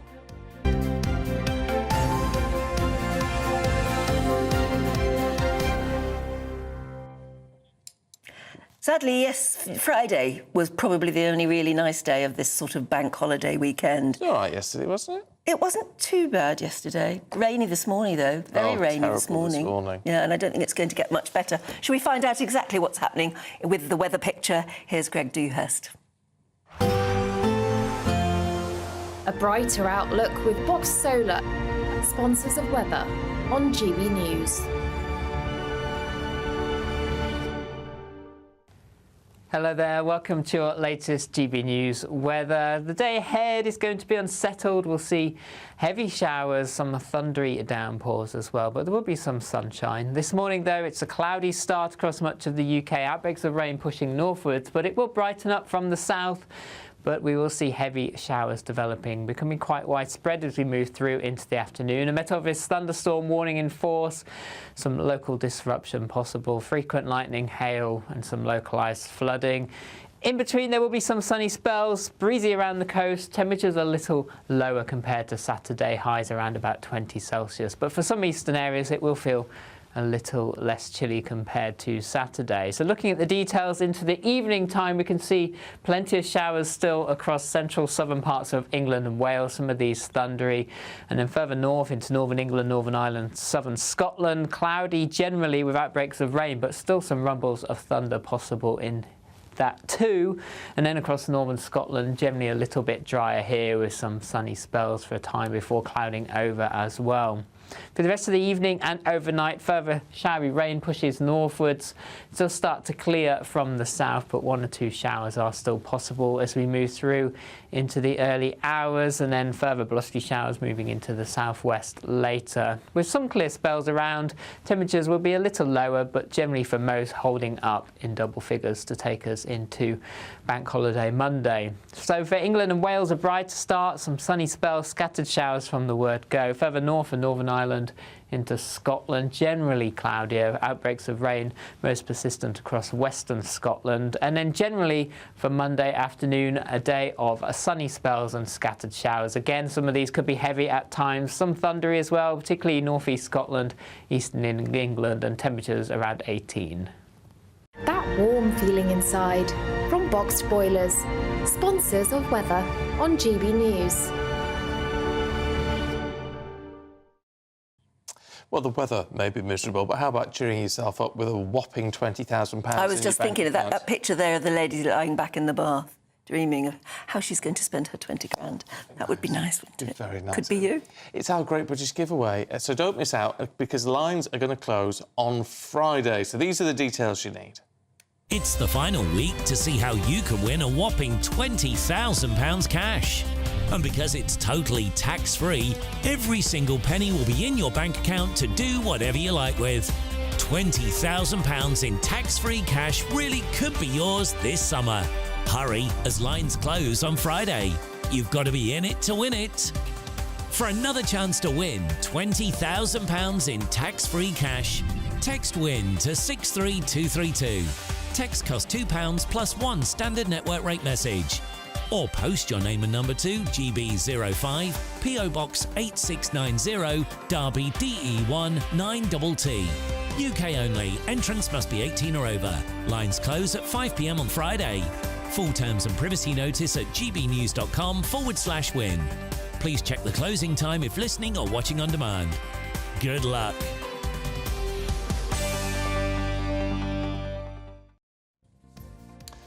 Right, still to come, we'll take you through all the sport this morning.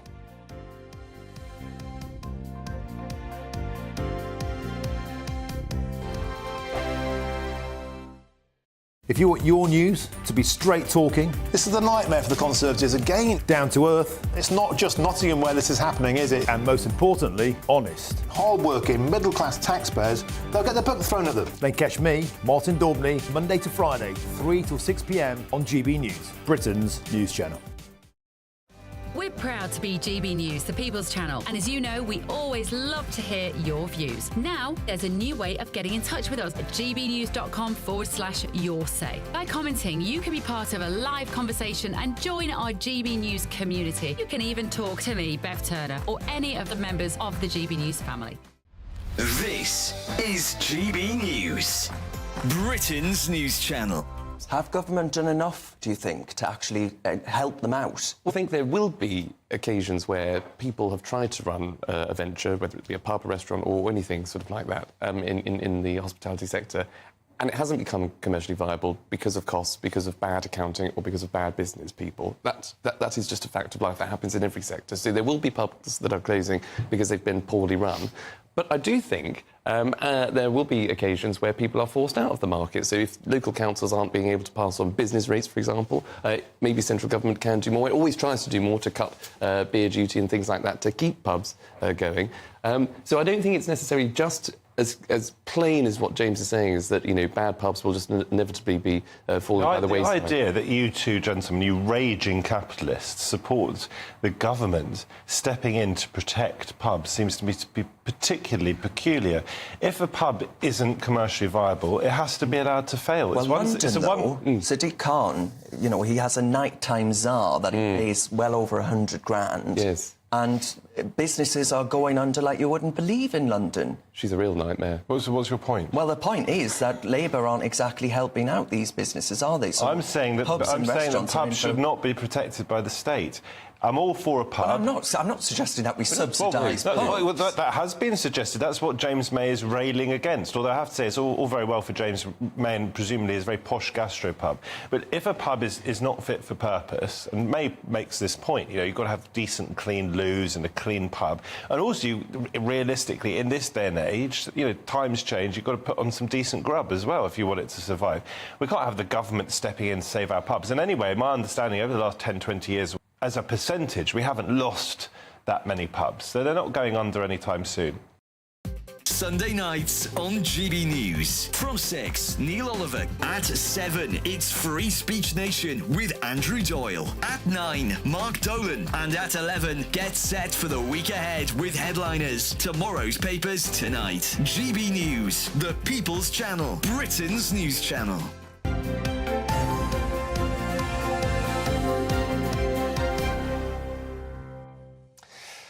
Now, illegal versions of abortion drugs are being sold online, with late termination pills apparently costing around £350 each. And we all know that a lot of people sort of try and buy stuff online, but how dangerous could it be? Because women who choose to buy these pills could face prosecution under the UK's 162-year-old abortion law. Well, let's talk to health expert Lucy Johnson. Good to see you this morning. I mean, this is hugely concerning. If these pills are available legally in the UK, why are people buying illegal ones off the internet with little in the way of safety checks instead? Well, the first thing to say is that women are likely to be unable to access drugs from the NHS or from providers, formal providers, and that's possibly because they're either frightened or they fear prosecution. Under the law, it is illegal for women to have to end their pregnancy after 24 weeks. And there can be many reasons why a woman may choose to do that. So they may have to turn to these illegal sites because they're frightened of being discovered. Even last year, a woman was jailed for receiving these pills through the post to end a pregnancy at 32 weeks, and they can face up to life imprisonment. But these drugs, of course, if they're sold by unregulated sellers, you don't know what's in them. They could be very dangerous. And these women are most likely to be in a very frightened, a very precarious position. And they should need health care, really. So it is a healthcare issue, and it's very concerning that this is happening. Yeah, I mean, we're not talking about morning after pills here, are we? We're talking about something much more extreme. Exactly. So we're talking about drugs that will end the pregnancy. So the drugs themselves, I mean, the women are likely to be going through a lot of trauma. It is very they'll be either frightened, they could be trafficked, they could be on the fringes of society, they could be young, they could be involved with a coercive partner, there could be many number of things. But in fact, over the past 10 years, there's been over 60 investigations of women who procured drugs to end their pregnancies. So this is a real issue, and there is a pro-life lobby that are trying to curb the ability for women to have abortions, and there's also a strong lobby to try and give women more choice, and that lobby is calling for women to be treated as patients and with compassion, because every circumstance is going to be different. So there are calls to reform the Abortion Act, this law which was made in 1861, so that women are not criminalised for having late-term abortions beyond 24 weeks. And that has been, there's been campaigns going on, and it was about to be brought into Parliament, but now I think with the election, it's been kicked into the long grass again. So we'll no doubt see that raised again, hopefully, and see if these women can be protected and not so frightened to have to go to these illegal sites. Yeah, but there are reasons why that time limit is in place. I mean, it would be very worrying, wouldn't it, if late-term abortions were normalised? Absolutely, and it is a serious thing, and it's not to suggest, I don't think the changes to the law are asking for changes to the regulations, that they should stay in place and late-term abortions should not become the norm. But what the legislation, what campaigners are calling for is for women who seek those late-term abortions to be treated as patients and not to face jail. They are already likely to be very traumatized and in a desperate situation. So to criminalize them is just adding to that, and it doesn't serve in the public interest.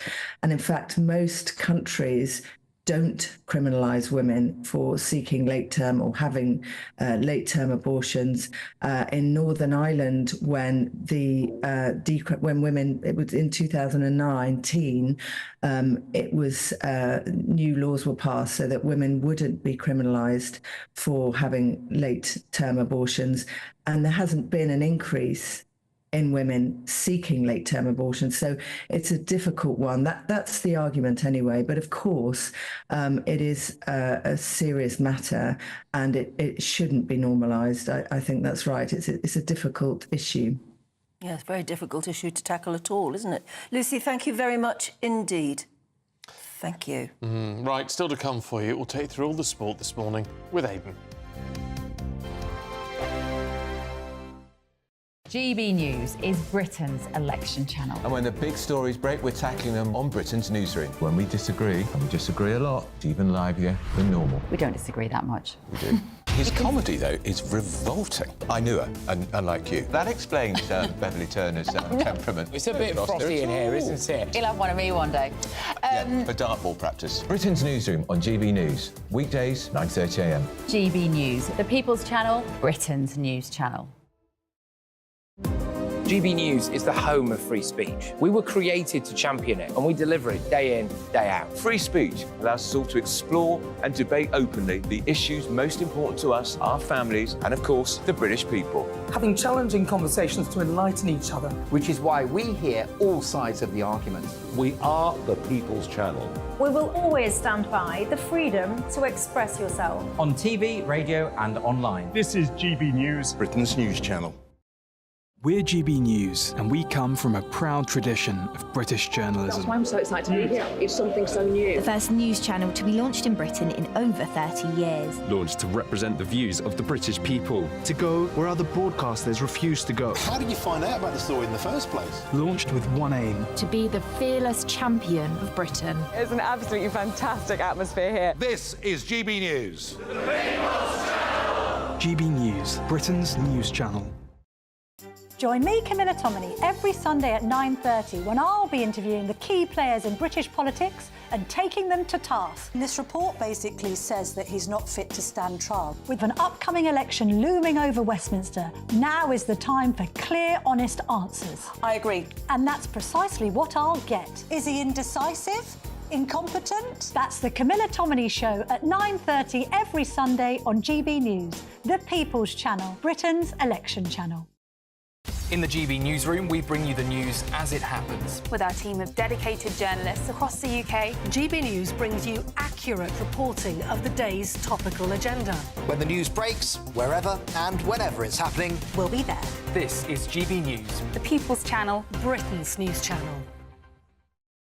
If you want your news to be straight talking, this is the nightmare for the Conservatives again. Down to earth. It's not just Nottingham where this is happening, is it? And most importantly, honest. Hard-working, middle-class taxpayers, they'll get their book thrown at them. They catch me, Martin Daubney, Monday to Friday, 3 till 6 p.m. on GB News, Britain's news channel. Every Saturday, 10 till 12, we'll bring you all of the news that you need to know. We'll also remind you that there is so much to smile about. It's my favourite time of the week. I get to relax, enjoy some light-hearted stories, and let Ellie teach me about fashion too. That's Saturday Morning Live, every Saturday, 10 till 12. Only on GB News, Britain's news channel.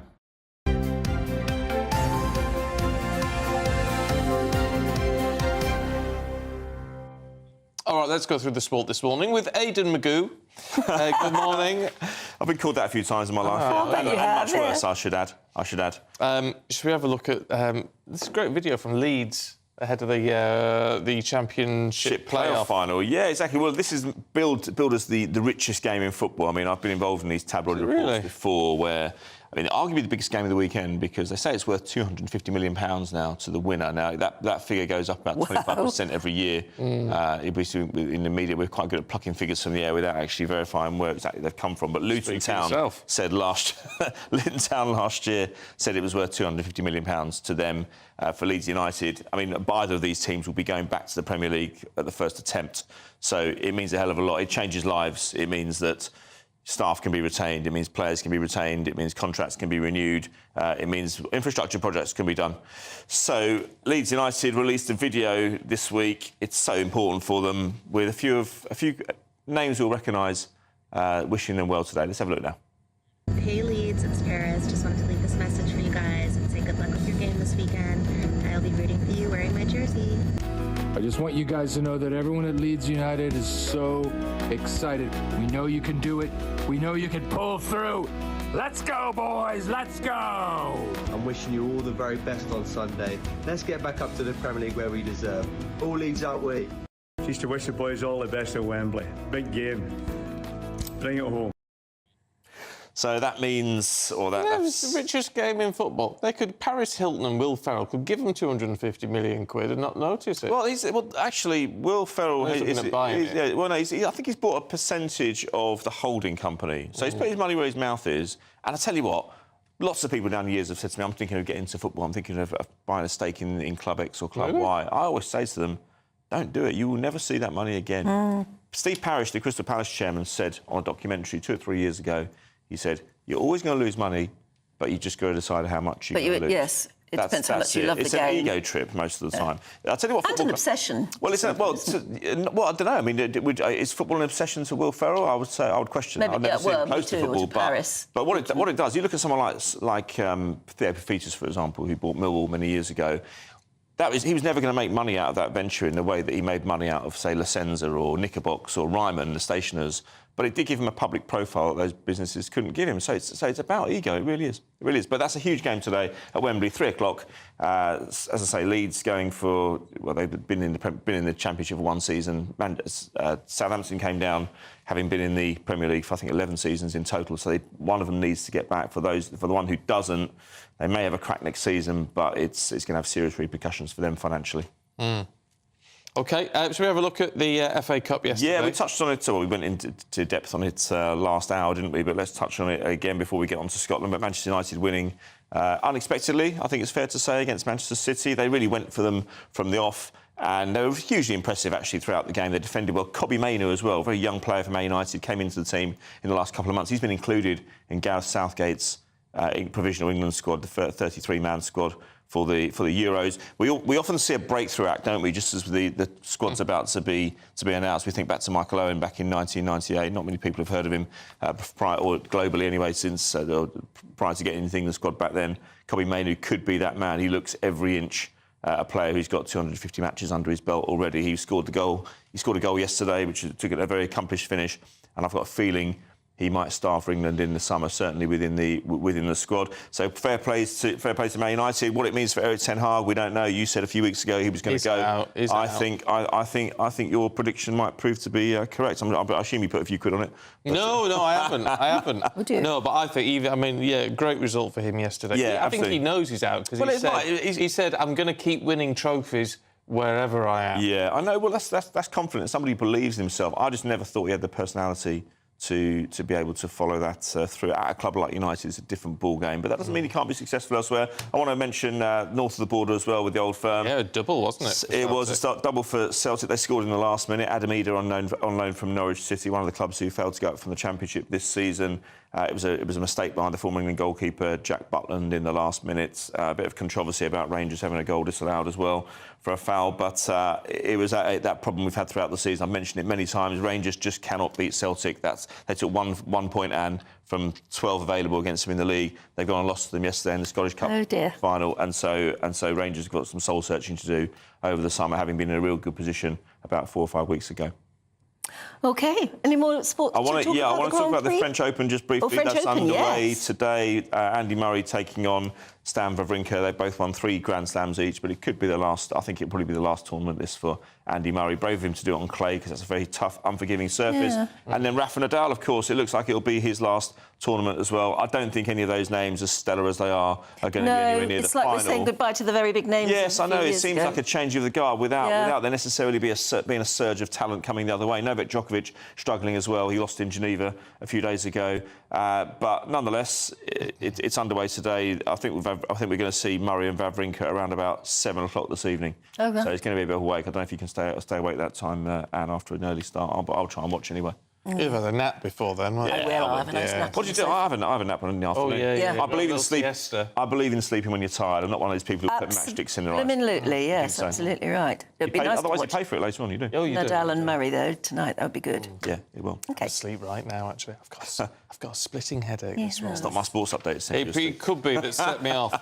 One of those things. But, you know when you get them behind your eyes, and it's just one of those. Oh, it's this eye. Just want to shut it.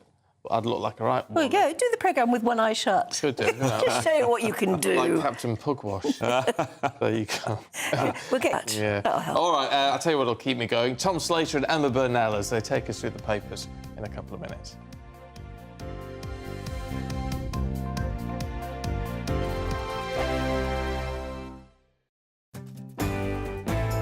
I'm Gloria Di Piero. This is GB News, Britain's election channel. If you want your news to be straight talking, this is a nightmare for the Conservatives again. Down to earth. It's not just Nottingham where this is happening, is it? And most importantly, honest. Hard-working, middle-class taxpayers, they'll get their book thrown at them. Then catch me, Martin Daubney, Monday to Friday, 3 till 6 p.m. on GB News, Britain's news channel. Martin Daubney, weekdays from 3 p.m. 2,000 football banning orders have been issued to England fans ahead of this summer's Euro 2024 tournament in Germany. But authorities think that more than 300,000 England supporters could go to Germany, with Scotland fans, of course, also expected to travel in huge numbers. Well, I'm joined now by GB News' home and security editor, Mark White. Mark, welcome to the show. So you went to a press briefing this morning. As I understand, the authorities are gearing up to tackle what they see as a huge wave of potential hooliganism at the tournament. What's the latest?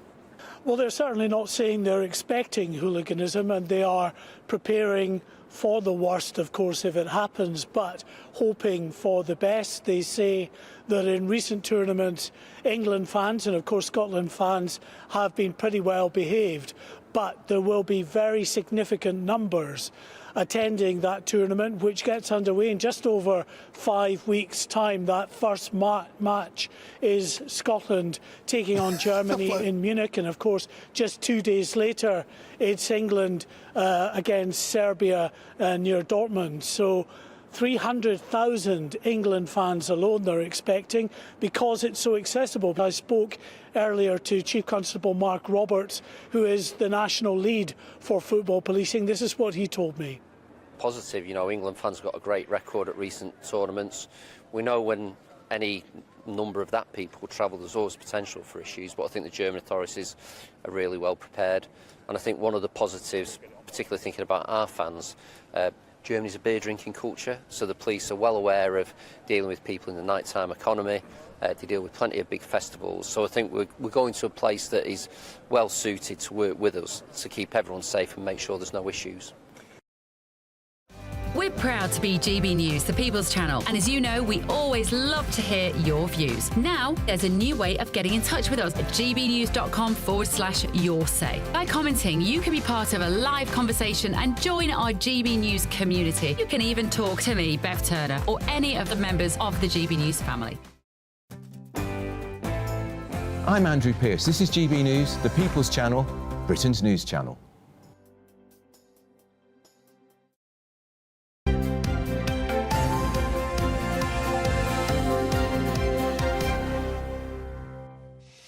All right, let's have a look through the newspapers for you this morning with Emma Burnell and Tom Slater. Good to see you both this morning. They're all pretty much the same, aren't they, today? Pretty much, yeah. A lot of them going on national service and things. Yeah. So let's have a look at something slightly different. In the page 2 of the Observer, Emma, looking at the infected blood crisis. Yeah, so it's turned out that the drug companies who were selling the NHS the infected blood products knew.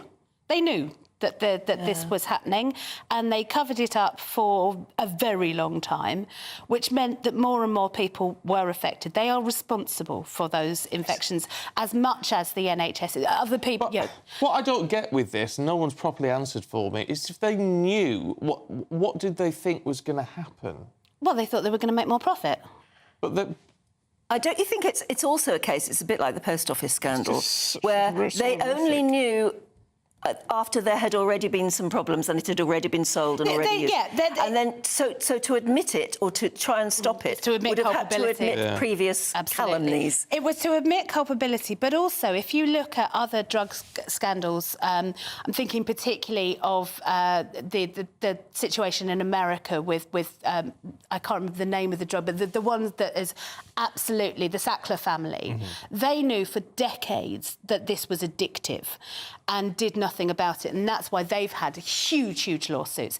And I think the same thing should happen here. Yeah. We are talking about drug companies that made a fortune selling products they knew to be faulty and causing enormous problems. But there's a lot to go into here. They are liable and responsible. There's a lot to go into because there are some doctors who knew and still went absolutely. And I'm not trying to mitigate the blame that happens elsewhere. But when we're talking about paying £10 billion, the people who made the profits should be paying part of that at least. There's so many heads that should roll over this because it also touches on NHS leadership. It also touches on various government ministers who made assurances that we now know were completely paper thin. In fact, you've been looking at in the Sunday Express. Is it Andy Burnham who's been talking about this? Yes, he's raising the issue of infected blood, but also the issue of the nuclear test veterans. Oh, gosh, yes. Of course, there's sort of 20,000 troops who witnessed testing on Australia and the Pacific in the 50s and 60s who had children who were affected by disabilities as a consequence of radiation. And he's just using that as another example of what he calls the kind of cover-up culture within the British state. And if you think about all of the string of scandals we've had in recent years, we've already touched on the post office and infected blood. Windrush is another one. Hillsborough. I think you could even put some of the cash review things in there, although on a much smaller scale. There is this... Thalidomide would have been one had it not been exposed a while ago. And yet we've got used to this. It's almost like it's normal. What do you think it was? It was part of our culture, is that you do what the doctor tells you. You never question what a politician or a leader of the government tells you. So they sort of just felt they could get away with murder. We have become less deferential as a society and more likely to question authority, but not completely. But I think that the cover-up thing is, there's... From Nixon onwards, there was always this phrase that it's the cover-up that kills you. Yeah. And when if I was working with a client who'd been through something like this, my advice as a consultant is don't cover it up, be open, get it out there. Make yourselves the honest brokers of what's happened and tell people what you're going to do with it, because it is always, when it does come out, the fact that it's been covered up for so long is always more damaging than the initial mistake. It's the cover-up that kills other people as well, because one of the defining things I think of infected blood and the post office, just used two examples, is that they went on for decades. Decades, So absolutely. whereas something that could have affected a few thousand people, and that would have been a horrendous miscarriage of justice, but something that could have been of address, you've suddenly, even from the perspective of the Treasury not wanting to have to pay out large large amounts of money in compensation. You could have been dealing with a fraction of the issue that you would have been otherwise, you know. And it is this very short-termist thinking, and I think we all, and the people in charge in particular, need to get much better at being open, transparent, but also thinking longer term. You know, if they're only going to act in their own self-interest, the cover-up doesn't help. Before we go to the weather, can we cheer ourselves up? Yes. Except it's with a bit of sad news, and this is about the Mary Poppins songwriting team. They were the Sherman Brothers, weren't they, who wrote the incredible Mary Poppins tunes. Chissy Bang Bang and all sorts. Well, Richard Sherman died, we learned yesterday, from an age-related illness. He was 95. Yeah. What an incredible pair they were. I think we've got a little clip of what they reckon is his best tune. Feed the birds twopence a bag, twopence, twopence, twopence a bag.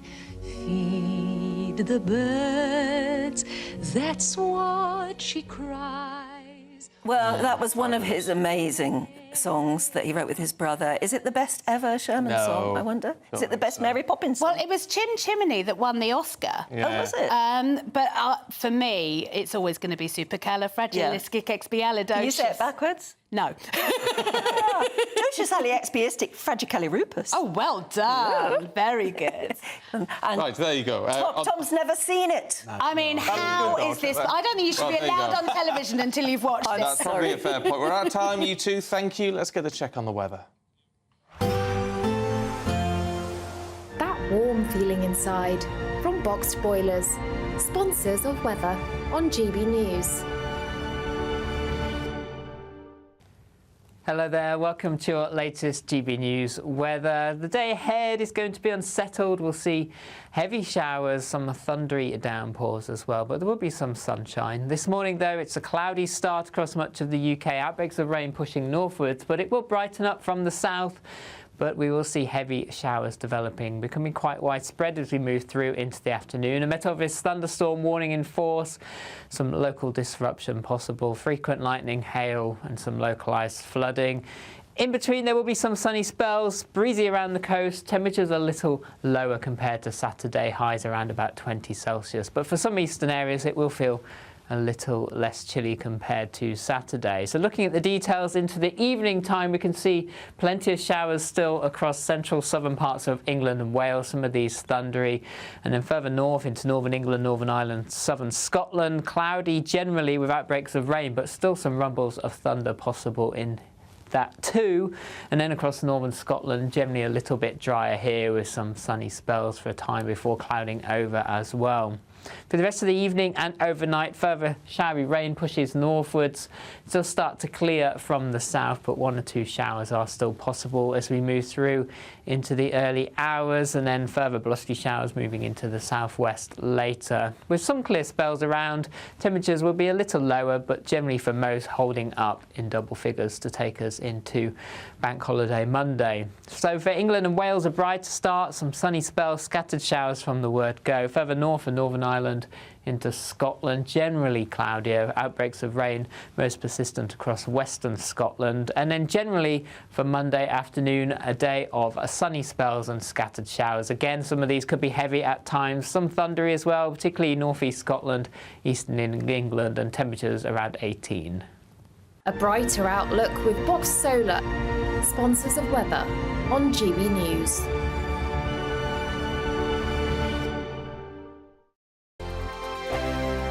The next Great British Giveaway winner could be you, with a massive £20,000 in tax-free cash to be won. Imagine how you'd react getting that winning call from us. Oh my God, are you joking? Not a line, what is it? I never won a penny in my life.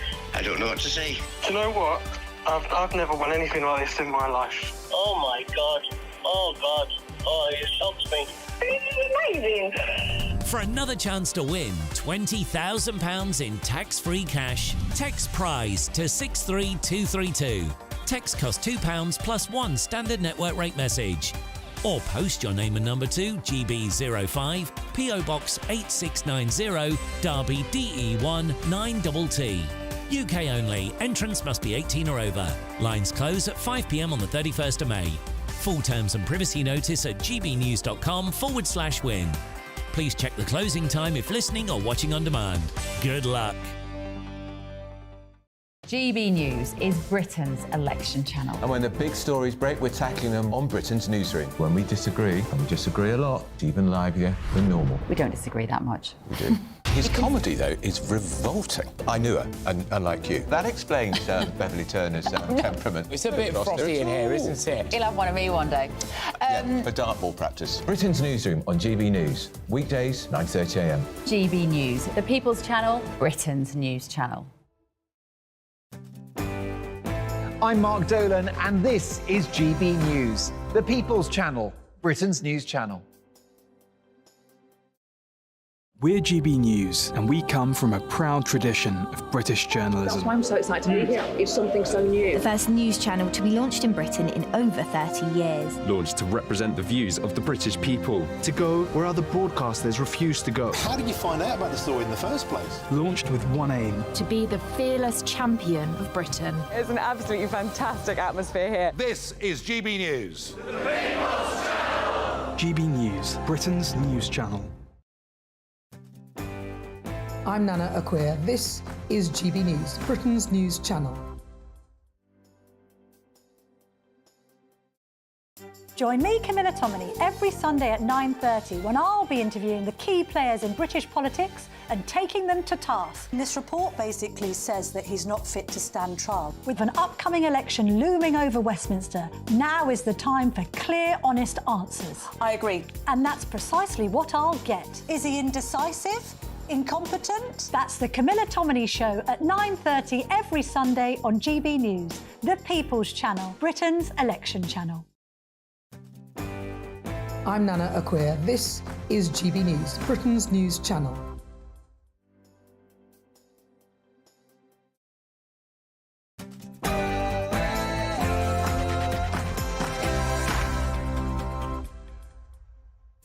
Good morning to you. It's 8 o'clock, Sunday the 26th of May. Today, your country needs you.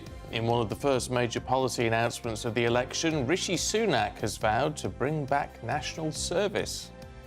Whilst Labour today are challenging the government over the economy, declaring only economic stability can come with change.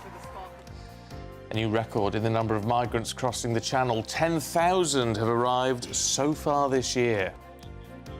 Good morning. There was a Hollywood finish at Wembley, but will it be gone with the win for Erik ten Hag after his Manchester United team beat deadly rivals City to the FA Cup? Wembley will play host to another huge game today as Leeds face Southampton in the Championship playoff final, and we look ahead to a Paris swan song for Rafa Nadal and maybe Andy Murray at the French Open. A wet start in places this morning, but brightening up from the south, but with some heavy, thundery showers developing. Find out all the weather details coming up soon. Morning to you. I'm Stephen Dixon. And I'm Anne Diamond, and this is Breakfast on GB News.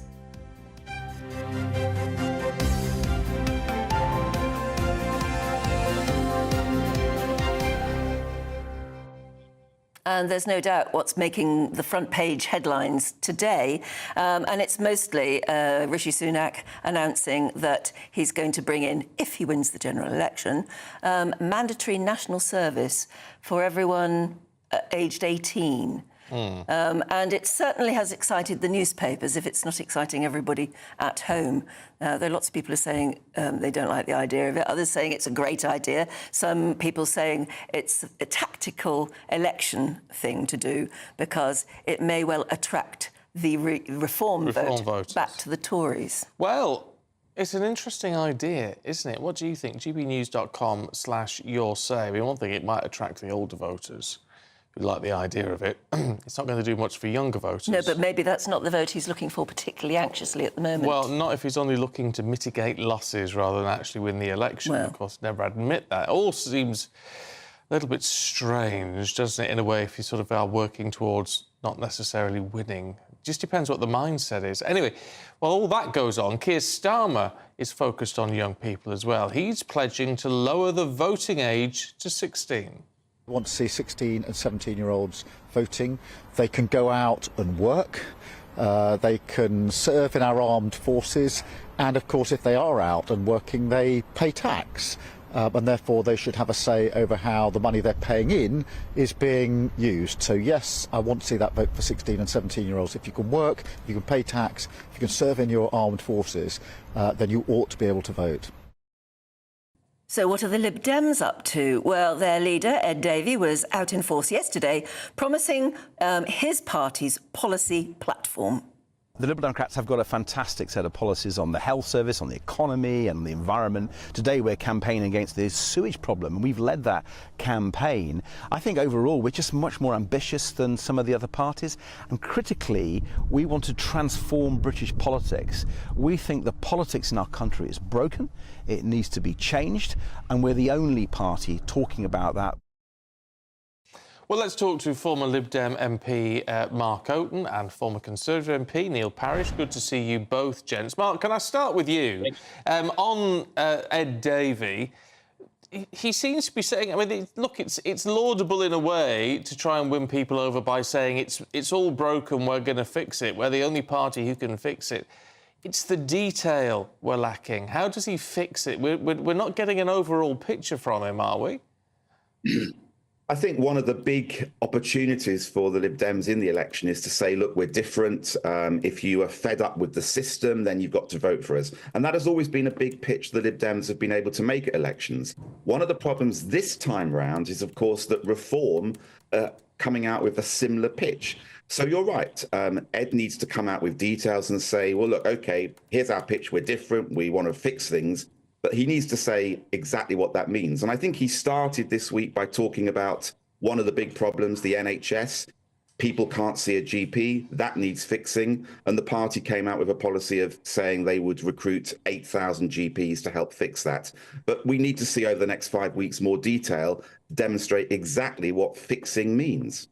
Very quickly, before we go to Neil, what do you think of the idea of bringing back national service? I mean, I met a voter last night who would absolutely love it. She said to me, I can't believe Labour are giving the vote to 16-year-olds. They don't deserve it. They should be made to do some hard work. So I can certainly see how it would appeal to that particular generation. I have some sympathy with the idea that we should encourage young people to get involved in supporting the community. But the idea of national service is something I don't think will work. And I'd be very interested to hear what the military think about it. I would imagine it's the last thing they want, to have to deal with training lots and lots of 17 and 18-year-olds. They've got enough to cope with already. Interestingly, June has been in touch and said, my son is a captain in the army. He says it's hard enough training the youngsters who want to be there, let alone the ones who are forced to be there. So I don't know whether that reflects what the top brass think or not. I don't know. Neil Parish, it does seem like a bit of a gimmick, though, doesn't it? The idea of, and perhaps as has been mooted here, the idea that this is something aimed purely at pulling in reform, people who may be thinking about voting Reform to mitigate losses. Yeah, I think the idea of bringing in national service will actually help to bring young people, hopefully, into the armed forces. And of course, we are short of people coming into the armed forces. I can understand, difficulties in training everybody, but I think it will create a new interest. And I think it's probably very good for the country. So, yes, perhaps there is an element to do. Has a general election been called? Yes, it has. It's got something to do with that. It has been mooted before. I think it will be interesting to see. It'll take some actually operational, it'll take something to get it into operational mode, but I think it's good for the country. I think some young people too, it will give them a focus. I think also, as Mark Oaten says, those that can't go or don't want to go into national service can go in to do community work. All of that, I think, will be a good thing. Like I said, I think we need to see a bit more detail. I think this election is very, we've only just gone in. We've got a long 6 weeks to go, lots of details to come. But I think this one is an interesting one. Yeah, it will cost, though, and rather a lot of money to do properly. It will, and and the Chancellor will, and the party will have to lay out exactly how they're going to do it, because naturally everything is being costed not only by what the Tories are putting forward, but what Labour are putting forward and the Liberal Democrats.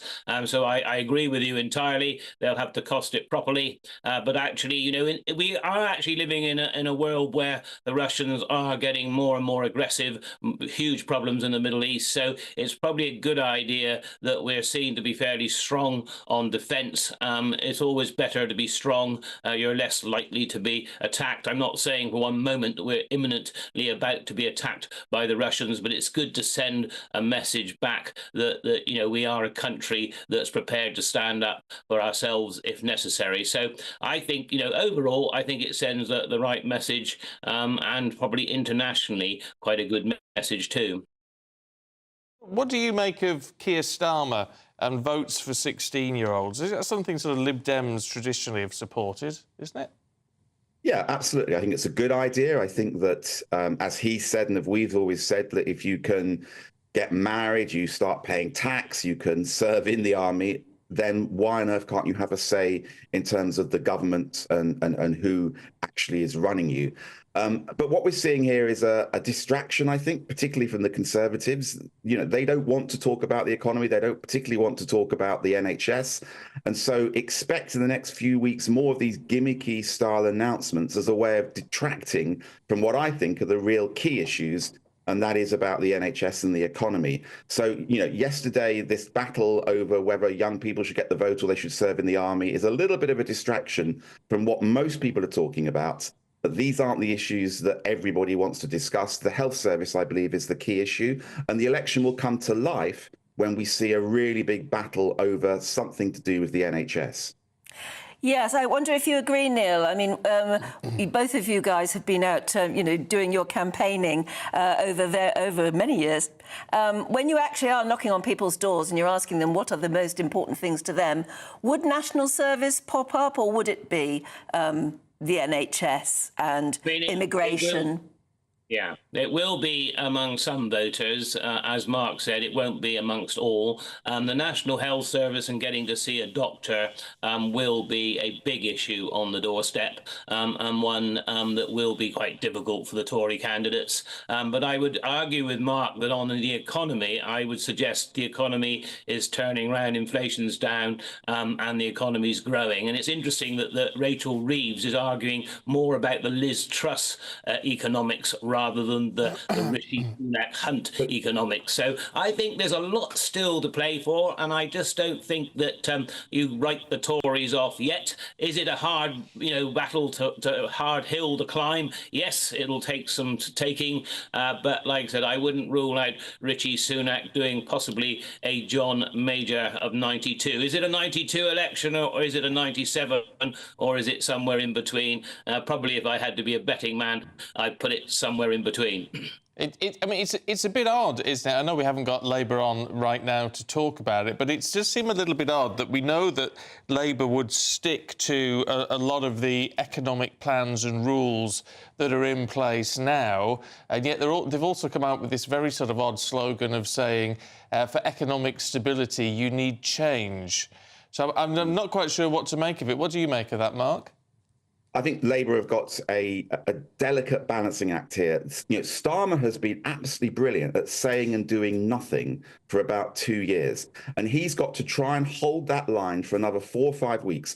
Hope that nobody makes a commitment in his party. Hope that nobody says something stupid. He is desperate to be as bland as he can to not offend anybody. Now, that could backfire when people see he's just got no ambition. They may argue he's got no principles.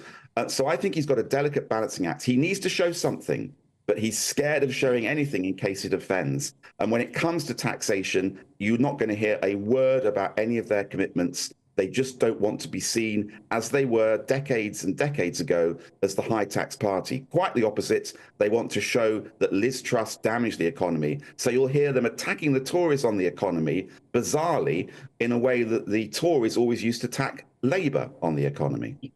Yeah, and we're told, actually, you were talking about them being fearful of doing anything wrong. We're told that Keir Starmer has been told by his aides not to wear an England football shirt because for fear of alienating the Scottish vote, which is all important to them at the moment.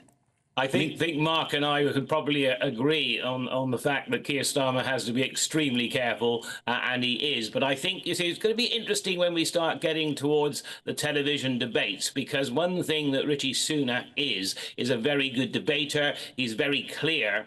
And yes, he's on the back foot on many issues, but it'll be interesting to see whether he can actually get Keir Starmer to come out in the open and really say what he intends to do. And of course, the one thing that I think, you know, where Keir Starmer wants to appear so moderate, I think the one thing I do take issue with him is over this sort of sudden attack on private schools and people paying fees, because we send our children to an independent school, but we really struggled to pay those fees. I was farming, Sue was teaching. Most of our income went on it to get those kids through the school. So a lot of people make sacrifices, didn't have the holidays for it, all those sort of things. So I think, you know, it's an interesting one, private schools, because if he wants to look more like a Tory than the Tories, why is he doing that particular thing? So all of these things he will answer in a minute. OK, look, good to talk to you both this morning. Mark Oaten, Neil Parish, thanks very much. Thank you. Yep, we'll leave it there. Now, at 8:13 every week, Cameron Walker, GB News' royal correspondent, and Svar Nanan-Sen, who's the royal editor at gbnews.com, will bring you the latest news and analysis on the royal family. Well, and this week, something very special, because our very own legendary broadcaster, Alistair Stewart, has been talking about having the honour of meeting the Queen at Buckingham Palace and her support for the Brook, a charity that he's been patron of since 2016. Introduced to Her Majesty, I said, forgive me, may I introduce my wife to you, ma'am, because she and I are going down to the Ebony Horse Club after this wonderful event, which is a charity that we also have in common. And Her Majesty simply smiled and said, yes, of course. And so I just encouraged Sal to come over, and Sal did a brilliant curtsy, and they then engaged in banter, royal banter and Sally Stewart banter about the Ebony Horse Club. If you remember the royal family, it's noblesse oblige is the cliche, but it's, as with all cliches, it's used because it's meaningful.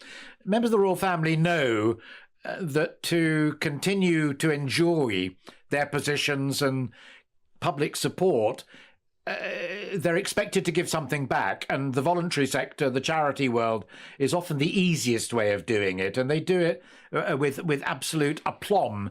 And I think people who are in my line of work, one of the cliches again is faces, people who are well known, and it just explains why people like Angela Rippon and I are absolutely thrilled to bits when somebody picks up the phone and says, look, you know, we know you love horses or donkeys. Would you come on board and support our charity?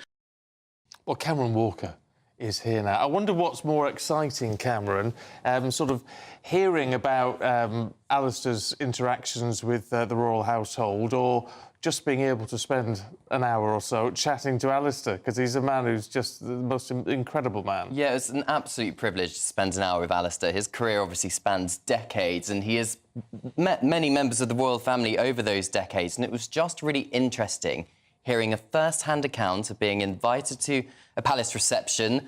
He talks about driving up to the palace gates, the police checking the boot of his car, which is full of horse feed and all sorts of things for this donkey charity. And then, of course, the Queen being obliged and allowing Alistair's wife to meet her as well. So it was all those little details which perhaps you don't really get from a 2-minute chat on the television or in an article. So it was really lovely to listen to Alistair. But yes, brand new podcast, The Royal Record, launched last week with Alistair Stewart. We're going to be bringing you the latest news and analysis, me and Svar, every week of what the royal family's been getting up to and all their engagements as well. Yeah, and of course the royal stories go on and on. A lot of people worried still about Catherine. What's the latest that you know? Because some places are reporting that we're not going to see her until next year, frankly, and others are saying, no, she might be out and about a bit more. Yeah, I've seen those reports, and we do discuss that actually on the Royal podcast this week, because her early childhood scheme has launched this business task force report, claiming that it's going to add billions of pounds to the UK economy each year if you invest in early childhood. But we do, of course, touch on the fact that the Princess is still undergoing cancer treatment, preventative chemotherapy. Kensington Palace, understandably, want to keep her medical details private, and they're not going to give us a running commentary. To be honest, there's absolutely no timeline as to when we're going to see the Princess next. I suspect the fact that we're seeing the Prince out and about, we see on a number of the front pages this morning, Prince George and Prince William at the FA Cup final yesterday at Wembley, that there's certainly no cause for alarm.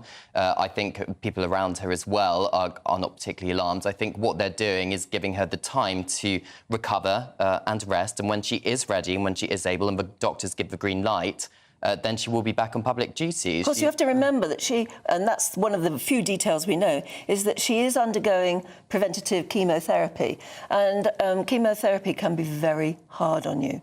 I mean, you just don't know in what ways she might feel affected and make you feel very ill. So she may not know when she might feel fit enough to go out again. Exactly, and we saw her from the message she delivered when she told the world that she has been diagnosed with cancer, that she is having the time and space, months to really undergo that treatment and then fully recover so she can be back. She said she looks forward to being back in the public eye, but only when she is ready. So I think we've got to be patient. How important is it with these royal stories that you get a chance to... Because a lot of them are actually quite complex, to get the chance to dig under the surface a little bit and spend a bit of time examining what is really going on. Yeah, and also trying to interpret the little nuggets of information you're given by various sources close to the royal household. I think it depends what you're talking about, whether it's a medical issue, of course, that we try and respect the royal family's privacy. But when it comes to their charity work or the causes they really care about, such as the Princess of Wales's early childhood scheme, it's quite hard to see how perhaps a member of the royal family can be actively involved in something that's clearly, as you say, Stephen, very complex, takes a lot of expertise, a lot of work. But then on the other hand, how many people can get top bosses of UK businesses in a room together to try and come up with a solution? And I think the royal family are very good at that kind of thing. And also, with certain charities, shining a spotlight on them, which then leads to more funding, leads to more publicity for that charity, and therefore they can do more work for the community. So it's those kind of perhaps things which the royal family can really be useful for. Yeah, it's a business plan that works. I mean, you must have been to do's where there has been a royal and where there hasn't been a royal. And it does make a huge difference as to who goes and how much money they cough up, under certain circumstances. So they do fulfil an incredible function, actually. So when is the podcast released, and what day each week? So the Royal Record is released every Thursday morning at 6 a.m. You can get it on Spotify, Apple Music, wherever you get your podcasts. It's also, the video version is on YouTube every week as well. So lots of places you can get it. Fabulous, Cameron. Thank you very much indeed. Yeah, absolutely. I was wondering whether it was going to be only video for the launch or whether from now on it's going to be sound only. But no, both. every week, both, yeah. Oh, you know Cameron, he loves a camera in his face. Well, absolutely. I was going to say, you need makeup to the radio, darling. He's not going to do anything without a camera. Oh, dear. OK, 20 minutes past 8. Let's bring you some of the other news stories that are coming into the newsroom at the moment. And the Prince and Princess of Wales have said that they are incredibly sad to hear of the death of that RAF pilot after his Spitfire crashed into a field in Lincolnshire yesterday. The MOD has described the incident, which took place near RAF Coningsby, as a tragic accident. And police and emergency services responded very quickly just before 1:20 in the afternoon. The pilot hasn't officially been named yet, but was declared dead at the scene. It's thought the aircraft was taking part in a Battle of Britain memorial event. More than 10,000 Channel migrants have crossed illegally to the UK so far this year. That figure reached yesterday after 154 people arrived in Dover. The rise has been slammed by the leader of the Reform Party, Richard Tice. It's a predictable disaster, frankly, and it just proves the whole Rwanda scheme is a total farce. The whole thing is not a deterrent. The migrants crossing the Channel, they view it as a joke. They know that if they come here, they're not going to be sent to Rwanda. And the Prime Minister actually, he's basically bottled it. He's called this election early because he knows that the flights either won't take off, or if they do take off, the boats will keep coming. And the tragedy is that people are dying because of this Prime Minister is feeble, gutless performance. If you pick up and take back, which is what the Belgian authorities have done, then guess what? The boats stop coming and people stop dying. And the new Co-op Arena in Manchester has been forced to postpone another event. This time not their fault. It was because the US rapper Nicki Minaj, after she was arrested at Amsterdam's Schiphol airport on suspicion of possession of soft drugs yesterday.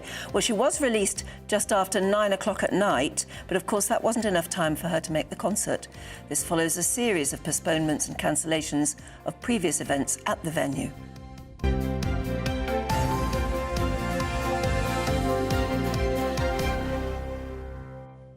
Nicki Minaj. I've never heard the name. No, I remember my niece, it was quite a few years ago now, but having a calendar up on a wall, and she said, it's Nicki Minaj this month on this calendar. I was like, who on earth is that? It's news to us. But you see, this is a sign of getting older, isn't it? I know. It's miserable, actually, isn't it? It's when you open the papers and all the gossip's about people you've never heard of before. I know. I'm a celebrity and you've never heard of any of them. All that sort of thing. Mind you, Madonna's in the paper this morning. What's she done? She's had so much work done. She doesn't look a year older than she did 20 years ago. Well, she's 65. And she looks, maybe she does look 45, but she had a lot of work done. Yeah. Can't be bothered with that. Anyway, skin as smooth as a baby's bottom. Yes. Anyway, she's been at the Off-White party in New York, so she's wearing black. Oh, I see. That's very Off-White. Well, it isn't it? So there you go. But she's wearing a very, very saucy outfit for a 65-year-old. And that's pretty amazing too, yeah. I think she spends a lot of time on her image, doesn't she? Yes. What were you thinking? I don't know where I thought you were going there. Well, I'm careful that I'm not mutton dressed as lamb at 50. Well, we have to work at it, we really do. I suppose it's different if you're a pop star. Very. Anyway, enough of that. Let's go to check on the weather for you with Greg.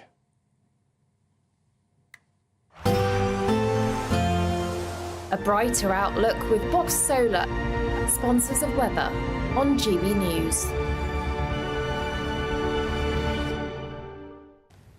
Hello there, welcome to your latest GB News weather. The day ahead is going to be unsettled. We'll see heavy showers, some thundery downpours as well, but there will be some sunshine. This morning, though, it's a cloudy start across much of the UK. Outbreaks of rain pushing northwards, but it will brighten up from the south.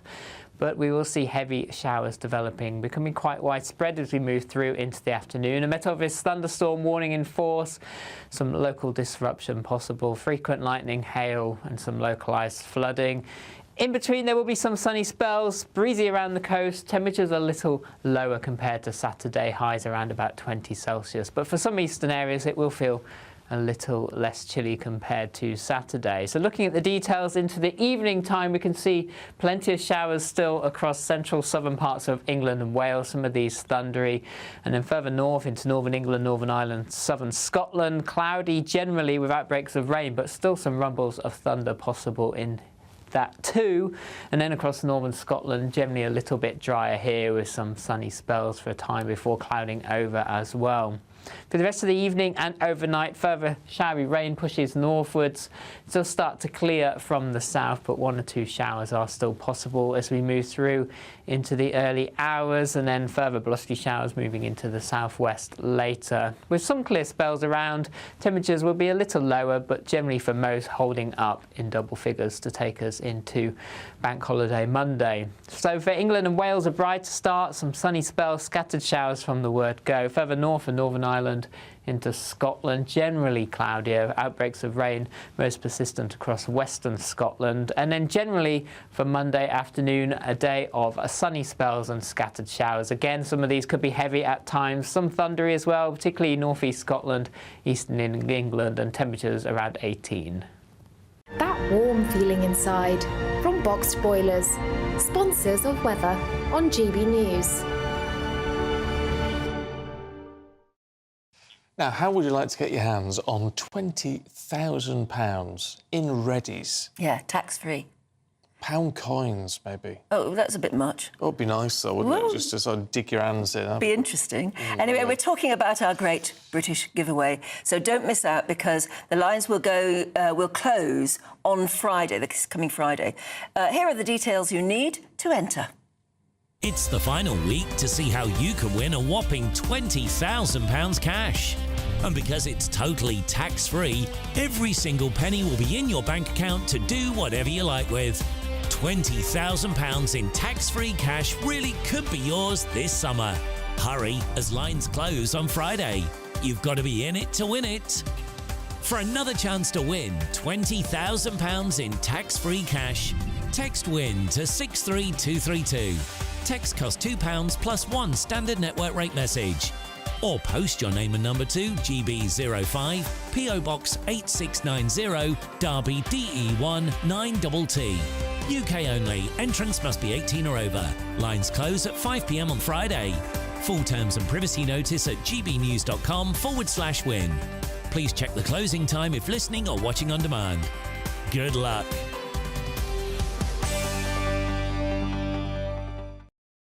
Yeah, best of luck to you on that one. Still to come, potholes. The bane of your life, particularly if you're actually a cyclist or a motorist, because they can cause accidents. Whose responsibility is it to actually fix the potholes on our roads? We're going to be looking at that next.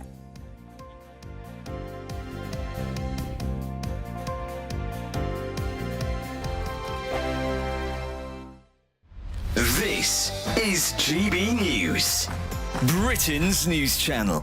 Have government done enough, do you think, to actually help them out? I think there will be occasions where people have tried to run a venture, whether it be a pub, a restaurant or anything sort of like that, in the hospitality sector, and it hasn't become commercially viable because of costs, because of bad accounting or because of bad business people. That is just a fact of life. That happens in every sector. So there will be pubs that are closing because they've been poorly run. But I do think there will be occasions where people are forced out of the market. So if local councils aren't being able to pass on business rates, for example, maybe central government can do more. It always tries to do more to cut beer duty and things like that to keep pubs going. So I don't think it's necessarily just as plain as what James is saying, is that, you know, bad pubs will just inevitably be falling by the wayside. The idea that you two gentlemen, you raging capitalists, support the government stepping in to protect pubs seems to be particularly peculiar. If a pub isn't commercially viable, it has to be allowed to fail. Well, Sadiq Khan, you know, he has a nighttime czar that he pays well over 100 grand. Yes. And businesses are going under like you wouldn't believe in London. She's a real nightmare. What's your point? Well, the point is that Labour aren't exactly helping out these businesses, are they? So I'm saying that pubs should not be protected by the state. I'm all for a pub. Well, I'm not suggesting that we subsidise pubs. That has been suggested. That's what James May is railing against. Although I have to say, it's all very well for James May and presumably his very posh gastropub. But if a pub is not fit for purpose, and May makes this point, you know, you've got to have decent, clean loos and a clean pub. And also, realistically, in this day and age, you know, times change, you've got to put on some decent grub as well if you want it to survive. We can't have the government stepping in to save our pubs. And anyway, my understanding over the last 10, 20 years, as a percentage, we haven't lost that many pubs, so they're not going under anytime soon. In the GB newsroom, we bring you the news as it happens. With our team of dedicated journalists across the UK, GB News brings you accurate reporting of the day's topical agenda. When the news breaks, wherever and whenever it's happening, we'll be there. This is GB News, the People's Channel, Britain's news channel. If you want your news to be straight talking, this is the nightmare for the Conservatives again. Down to earth. It's not just Nottingham where this is happening, is it? And most importantly, honest. Hard-working, middle-class taxpayers, they'll get the book thrown at them. They catch me, Martin Daubney, Monday to Friday, 3 till 6 p.m. on GB News, Britain's news channel. Sunday nights on GB News. From 6, Neil Oliver. At 7, it's Free Speech Nation with Andrew Doyle. At 9, Mark Dolan. And at 11, get set for the week ahead with headliners. Tomorrow's papers tonight. GB News, the People's Channel, Britain's news channel.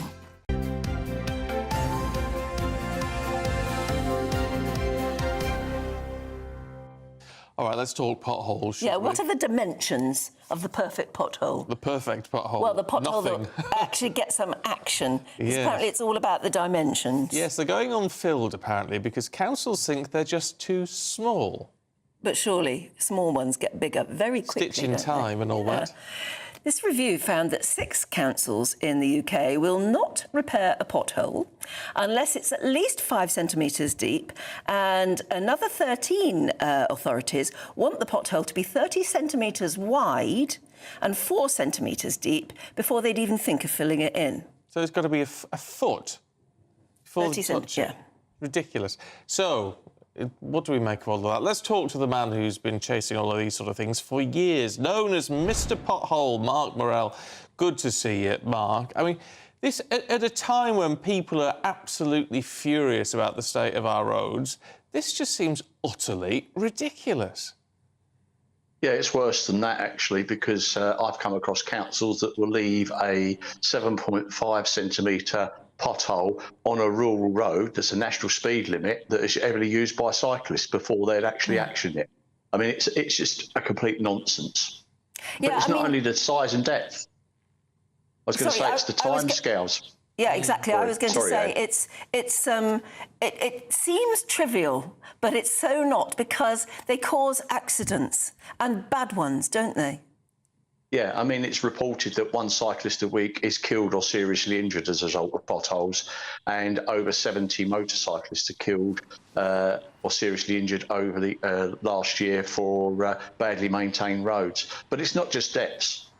We've got the situation where some councils will inspect a reported pothole within 2 to 3 days. Others will take 5 days. Others will take up to 10 working days to inspect a reported defect. And also, it's the timescales for repairs.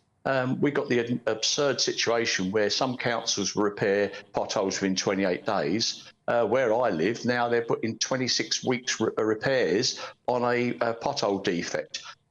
That's really trying to get around the thing of the Section 58 defence they got under law to reject your claim. If they say they've scheduled it for repair, then they've got to get out. It's not actually been tested in law, but we're getting to a stage where I can see there being real major problems going forwards.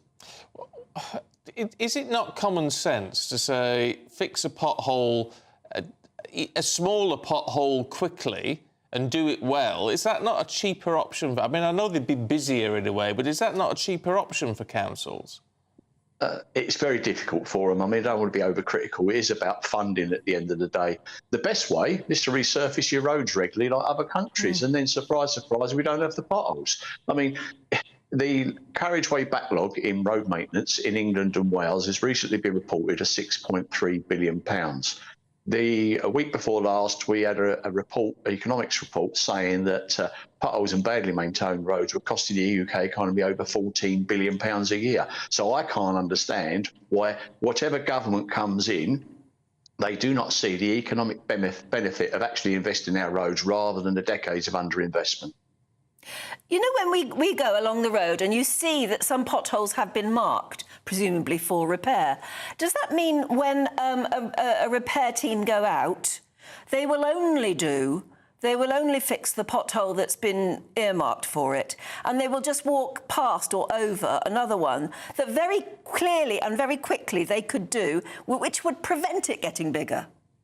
Exactly. You know, that's common sense, isn't it? But unless it's on their work ticket, I came across a team that was quite trying to do a good job, really. They repaired one pothole that wasn't on their work ticket, and they got disciplined.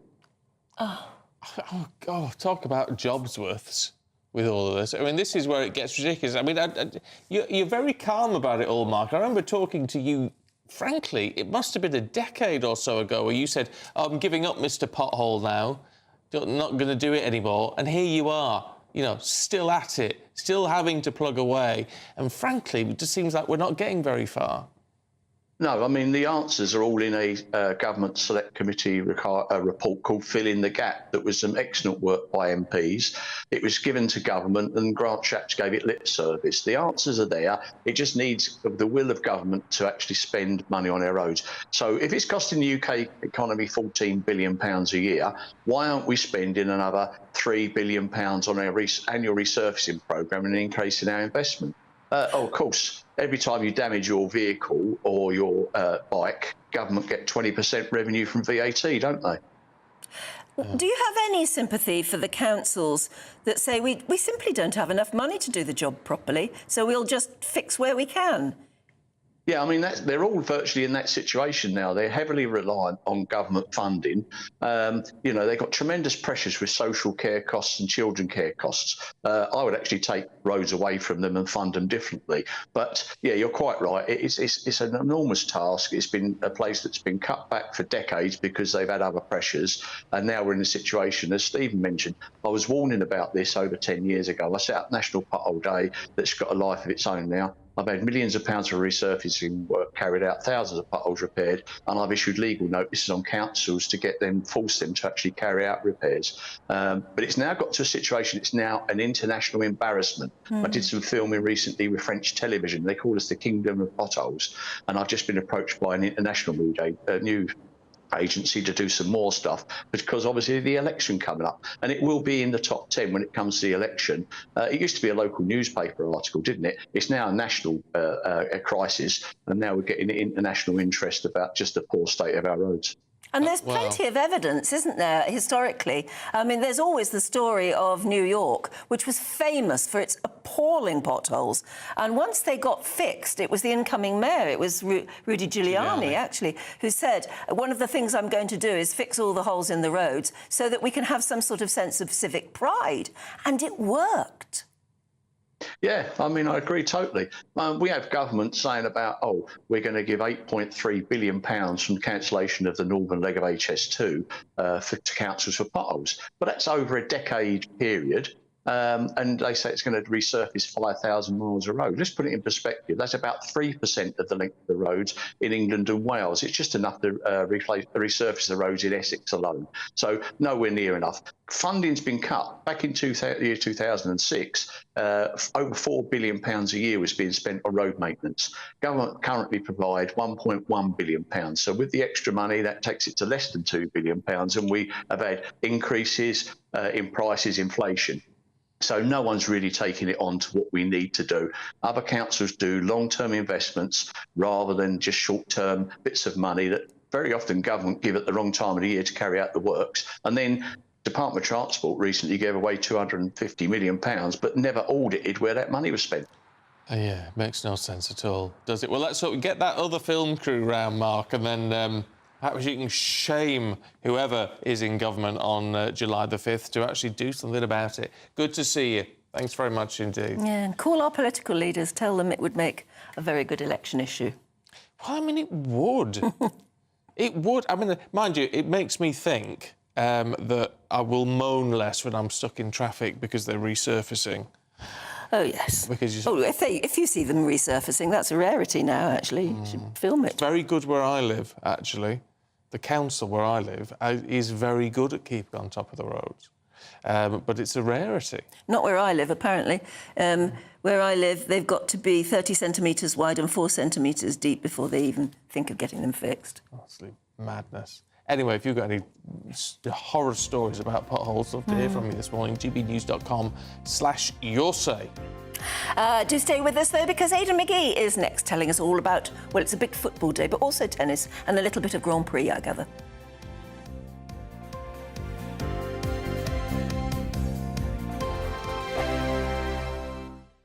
GB News is Britain's election channel. And when the big stories break, we're tackling them on Britain's newsroom. When we disagree, and we disagree a lot, it's even livelier than normal. We don't disagree that much. We do.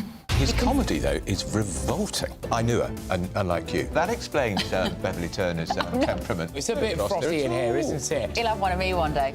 For dartball practice. Britain's newsroom on GB News. Weekdays, 9:30 a.m. GB News, the People's Channel, Britain's news channel. We're GB News, and we come from a proud tradition of British journalism. That's why I'm so excited to be here. It's something so new. The first news channel to be launched in Britain in over 30 years. Launched to represent the views of the British people. To go where other broadcasters refuse to go. How did you find out about the story in the first place? Launched with one aim. To be the fearless champion of Britain. It's an absolutely fantastic atmosphere here. This is GB News. GB News, Britain's news channel. I'm Patrick Christie's. Every weeknight from 9, I bring you 2 hours of unmissable, explosive debate and headline-grabbing interviews. What impact has that had? We got death threats and the bomb threats on. Our job is to do what's in the best interest of our country. You made my argument for me. My guest and I tackle the issues that really matter, with a sharp take on every story. I'm hearing it up and down the country. That was a beginning, not an end. Patrick Christie's tonight from 9 p.m. only on GB News, Britain's news channel. Are the newspapers getting you down? My wife didn't divorce me that month. Struggling to separate the wheat from the chaff? I know that it's a bit of a circus at the best of times. Well, don't worry, Headliners has got you covered. We'll take the burden of reading the day's news, and if we get depressed, who cares? It's an occupational hazard, frankly. That's Headliners on GB News from 11 p.m. till midnight, and the following morning, 5 till 6 a.m. on GB News, the comedy channel. Nah, just kidding. Britain's news channel. If you want your news to be straight talking, this is the nightmare for the Conservatives again. Down to earth. It's not just Nottingham where this is happening, is it? And most importantly, honest. Hard-working, middle-class taxpayers, they'll get their book thrown at them. They catch me, Martin Daubney, Monday to Friday, 3 till 6 p.m. on GB News, Britain's news channel. Good afternoon, Britain. Good afternoon, Britain. Weekdays from midday, we bring you the most compelling stories from across the United Kingdom. And why it matters to you. From your doorstep to our inbox. That's right, we want to hear from you. Good afternoon, Britain. Only on GB News, the People's Channel, Britain's news channel. Join me, Neil Oliver, every Sunday night at 6 p.m. on GB News. And if an hour is not nearly enough for you, go to gbnews.com for special extended episodes online every Friday at 9 p.m, where we can truly get into the nitty-gritty of what's going on. GB News, Britain's news channel.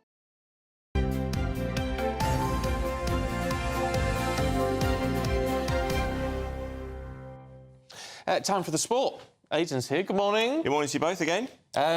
Now, what should we kick off with? Just let's touch on the FA Cup, because I was there yesterday. Man United winning it. That was a big story of the weekend. Great performance by them. A good tactical masterclass by a man we think is going to be leaving the job. And Erik ten Hag looks as if he's out. But in terms of the experience of being there, first one I've covered.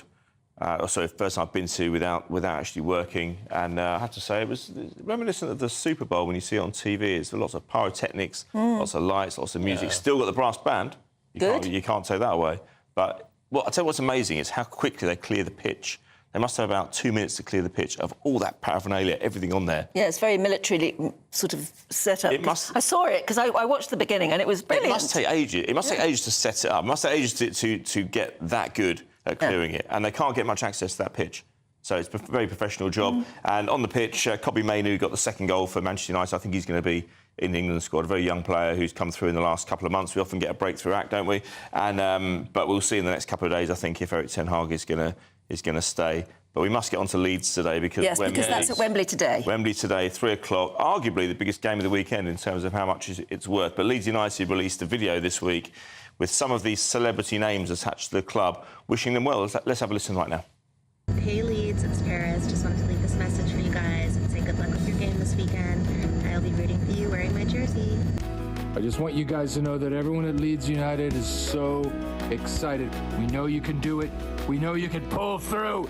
Let's go, boys! Let's go! I'm wishing you all the very best on Sunday. Let's get back up to the Premier League where we deserve. All Leeds out we. Just to wish the boys all the best at Wembley. Big game. Bring it home. So those were in order: Paris Hilton, Will Ferrell, Luke Humphries, the World Darts Champion. He was the guy who beat Luke Littler back in January at the Worlds. And finally, it was the former Leeds striker, very celebrated player from the 70s, Eddie Gray. But huge amount at stake for both clubs today. As I say, Luton Town estimated this to be worth £250 million last summer. The total seems to go up every single season, but nonetheless, underway from 3 o'clock. Both sides have had difficult seasons in their own way. They've been good as well. They've been impressive, but the Premier League is where it's at, Steve, and that's where the golden goose is. Yeah. And they've got to try and chase it.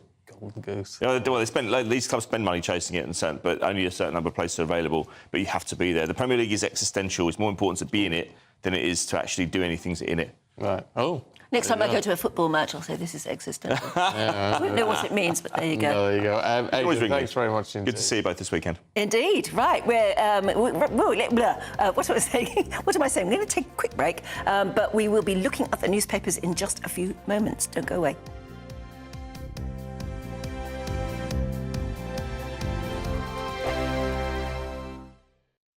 Join me, Neil Oliver, every Sunday night at 6 p.m. on GB News. And if an hour is not nearly enough for you, go to gbnews.com for special extended episodes online every Friday at 9 p.m, where we can truly get into the nitty-gritty of what's going on. GB News, Britain's news channel. This is GB News, Britain's news channel. The most sexiest man in the UK at the moment, as voted for by a dating website, is that man on your screen, Jeremy Clarkson. I'm sorry, Peter, I know he's a man of a certain age, but I'm not getting this one. Are you not? No. This is another reason for an old wrinkly like me to be deeply joyous. Hope springs eternal. He's grey-haired, he's balding, he's got a bit of a pot belly, he's quite tall. You know, I reckon I might be in without a shower. As long as only hope springing eternal, love. What do you make of this one? Yeah, I agree with you. A lot of guys watching this will really be a bit befuddled as to how he's the sexiest guy. I think it's a sympathy vote. No, I get it. I understand it. But he's got a sense of humour, and he's got plenty of money. But what's there to understand? How is he the sexiest because man? I'll tell you why. Because he's and I say this as a bloke, he's a man's man. He gets stuck in, he's involved, he's practical, he's physical. Does that make him funny, sexy, though? He's got money. I think men these days, if you ask me, too effeminate. And women don't want that. Women, well, I don't know what... What do women want? Go on, just mansplain to me what women want. Go on, please. Thank you very much. No, this is voted for by it's an illicit dating website, OK? Oh, is it an affairs website? Married women. But Idris Elba came third. I just think Jez he's a man's man. Like I said, he's physical, he gets involved, he likes a beer, he's got plenty of money. How much did he get for the farm on That's Amazon? so silly. So you're implying women only go for men with money? Well, no, but I mean... He did, didn't he? Just said that, yeah. He's got plenty of money, so it's sexy. It's normal for women to want to be with a man who can look after them, no? No. Will you stop mansplaining what women want? My mum had an expression, Ben. She said, when you find yourself in a hole, stop digging. But trust me, if Idris Elba gets himself a pair of wellies, he'll be second next year. We're proud to be GB News, the People's Channel. And as you know, we always love to hear your views. Now, there's a new way of getting in touch with us at gbnews.com/yoursay. By commenting, you can be part of a live conversation and join our GB News community. You can even talk to me, Bev Turner, or any of the members of the GB News family.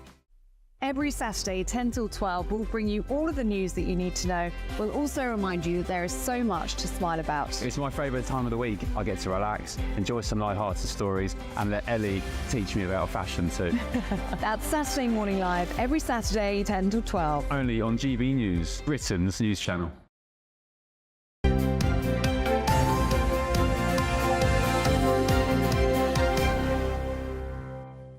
Time for the papers this morning with political consultant Emma Burnell and editor of Spike, Tom Slater. Morning, you two. Morning.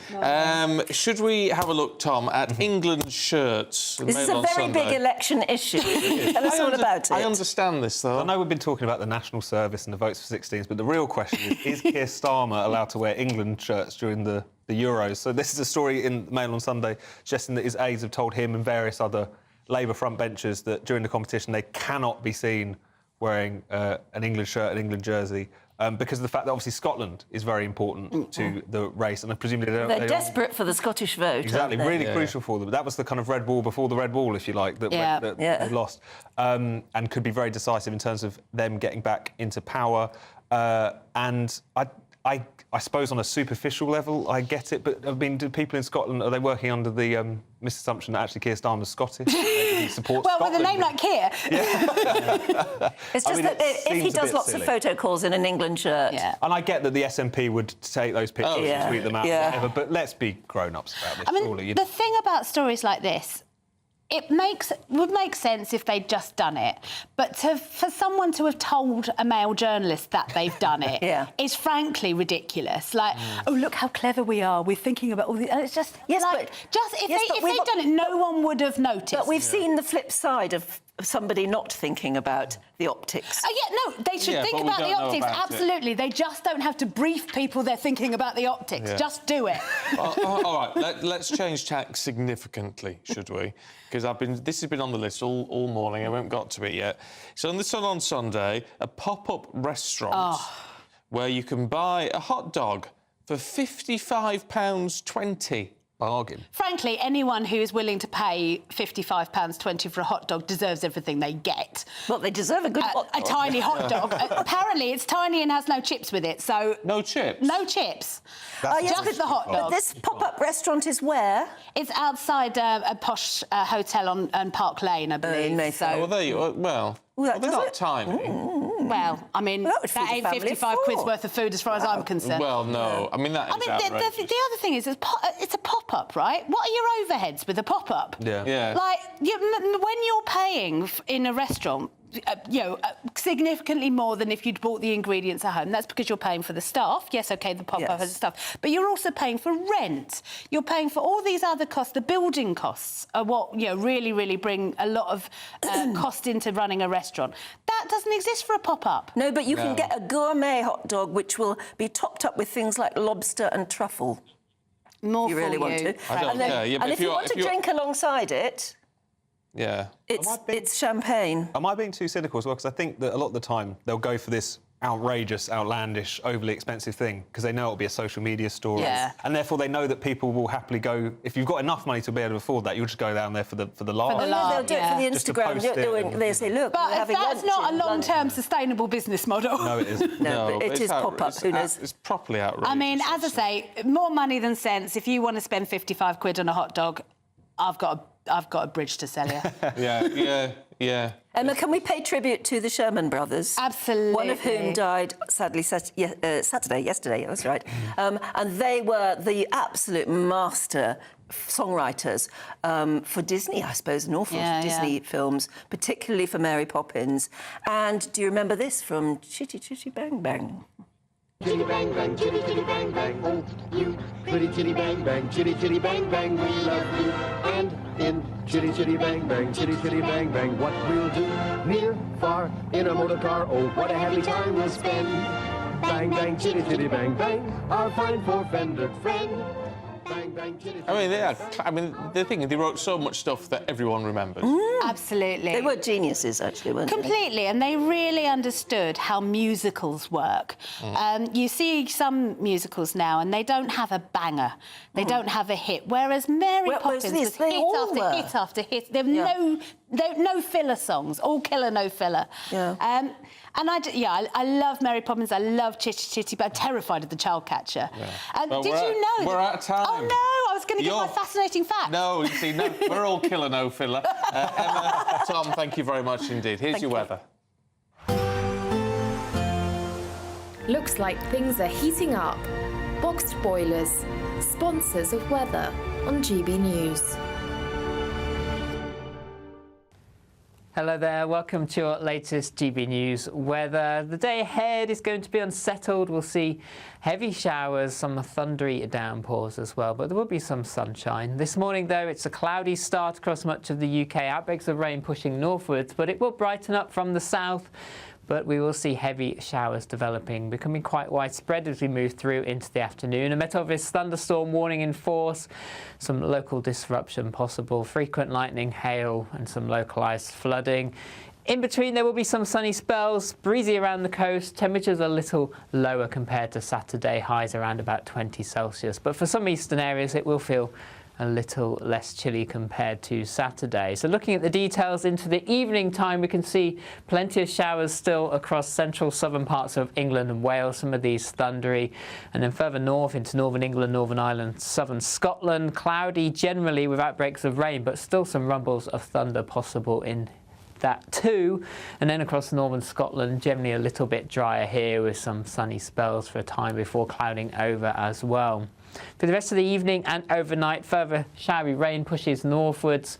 It'll start to clear from the south, but 1 or 2 showers are still possible as we move through into the early hours, and then further blustery showers moving into the southwest later. With some clear spells around, temperatures will be a little lower, but generally for most holding up in double figures to take us into Bank Holiday Monday. So for England and Wales, a brighter start, some sunny spells, scattered showers from the word go. Further north and Northern Ireland into Scotland, generally cloudier, outbreaks of rain most persistent across western Scotland. And then generally for Monday afternoon, a day of sunny spells and scattered showers. Again, some of these could be heavy at times, some thundery as well, particularly northeast Scotland, eastern England, and temperatures around 18.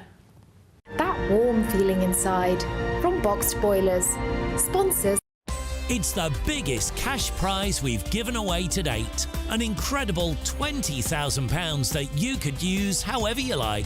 And because it's totally tax-free, every single penny will be in your bank account to do whatever you like with. £20,000 in tax-free cash really could be yours this summer. Hurry, you've got to be in it to win it. For another chance to win £20,000 in tax-free cash, text PRIZE to 63232. Text costs £2 plus 1 standard network rate message. Or post your name and number to GB05, PO Box 8690, Derby DE1 9TT. UK only. Entrance must be 18 or over. Lines close at 5 p.m. on the 31st of May. Full terms and privacy notice at gbnews.com/win. Please check the closing time if listening or watching on demand. Good luck. Headliners. Tomorrow's papers tonight. Every night from 11 p.m. Apparently alcohol abuse is costing England £27 billion a year. I mean, in fairness, that's the price of 2 rounds in London, Nicholas. Yeah, tell me about it. Not that I'm a big consumer of alcohol. I'm very Mediterranean in my consumption. But revealed, alcohol abuse costs soar to £27 billion a year. So this cost basically encompasses a variety of aspects, from health-related problems, so the cost on the NHS, lack of productivity, people who lose their jobs, social services, and all that. And of course, it has been on the rise, 37% more compared to last time this was studied in 2003. So now Institute of Alcohol Studies and some other groups are pushing or asking for tougher taxes and tougher regulation. But is that the solution? Like in ancient Rome, they said, in medium stat virtus, like moderation, virtue is in moderation. And again, if they're going to raise the price, people like myself or yourself who are moderate consumers, pardon? You're going to turn to heroin. Because it'll become... I mean, well, this is what's happened in Scotland. It becomes unaffordable, so... Yeah, in Scotland, they had minimum unit alcohol pricing, and so it pushes up the cost of getting off your tree for your average Scottish ne'er-do-well who likes to sit on a bus stop and drink a bottle of cider. So instead, they're turning to street drugs, which are cheaper by comparison. That is just terrible. I like that the alcohol industry have come back on this. A guy called Matt Lambert, who's the chief executive of the Portman Group, and they represent the alcohol industry. And he says that the IAS, that's the group who've created this, have failed to take into account the significant direct economic contribution of the alcohol industry to the wider economic and social benefits of moderate and responsible alcohol consumption. Well, it's so true, isn't it? We've got a declining birth rate. We need people to get drunk and chat each other up. Yeah.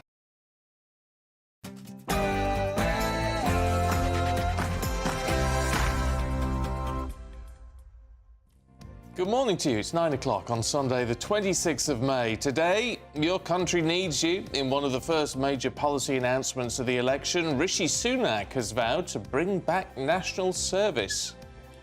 While Labour today are challenging the government over the economy, declaring only economic stability can come with change. A new record in the number of migrants crossing the Channel, 10,000 having arrived this year already. A wet start in places this morning, but brightening up from the south, but with some heavy, thundery showers developing. Find out all the weather details coming up soon. Morning to you, I'm Stephen Dixon. And I'm Anne Diamond, and this is Breakfast on GB News.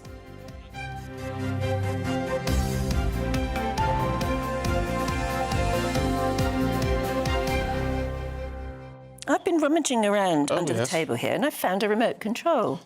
What do you think it's for? I don't know. Press all the buttons and see what very happens. Very cheekily, I pressed the off button to see what would come off.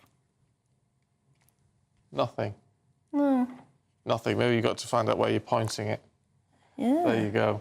If we suddenly go off air, do ring and tell us. I panicked someone actually yesterday because there's a big cupboard out there which is just, you could imagine it as something off a TV drama. Full of broadcasting stuff. Just full of wires. Oh, I see. And I walked. It's a locked room, but I wandered in because he was in there and said, "What happens if I pull all these wires out?" He's like, "We go off air," and he did look slightly panicked. Yes. Yeah, because it's very tempting. It's very tempting, isn't it, when you see all these sort of things? Pull one. It's like a big red button that says, do not push. Yes, that's right, yeah. Anyway, Love to. One day. Very nice.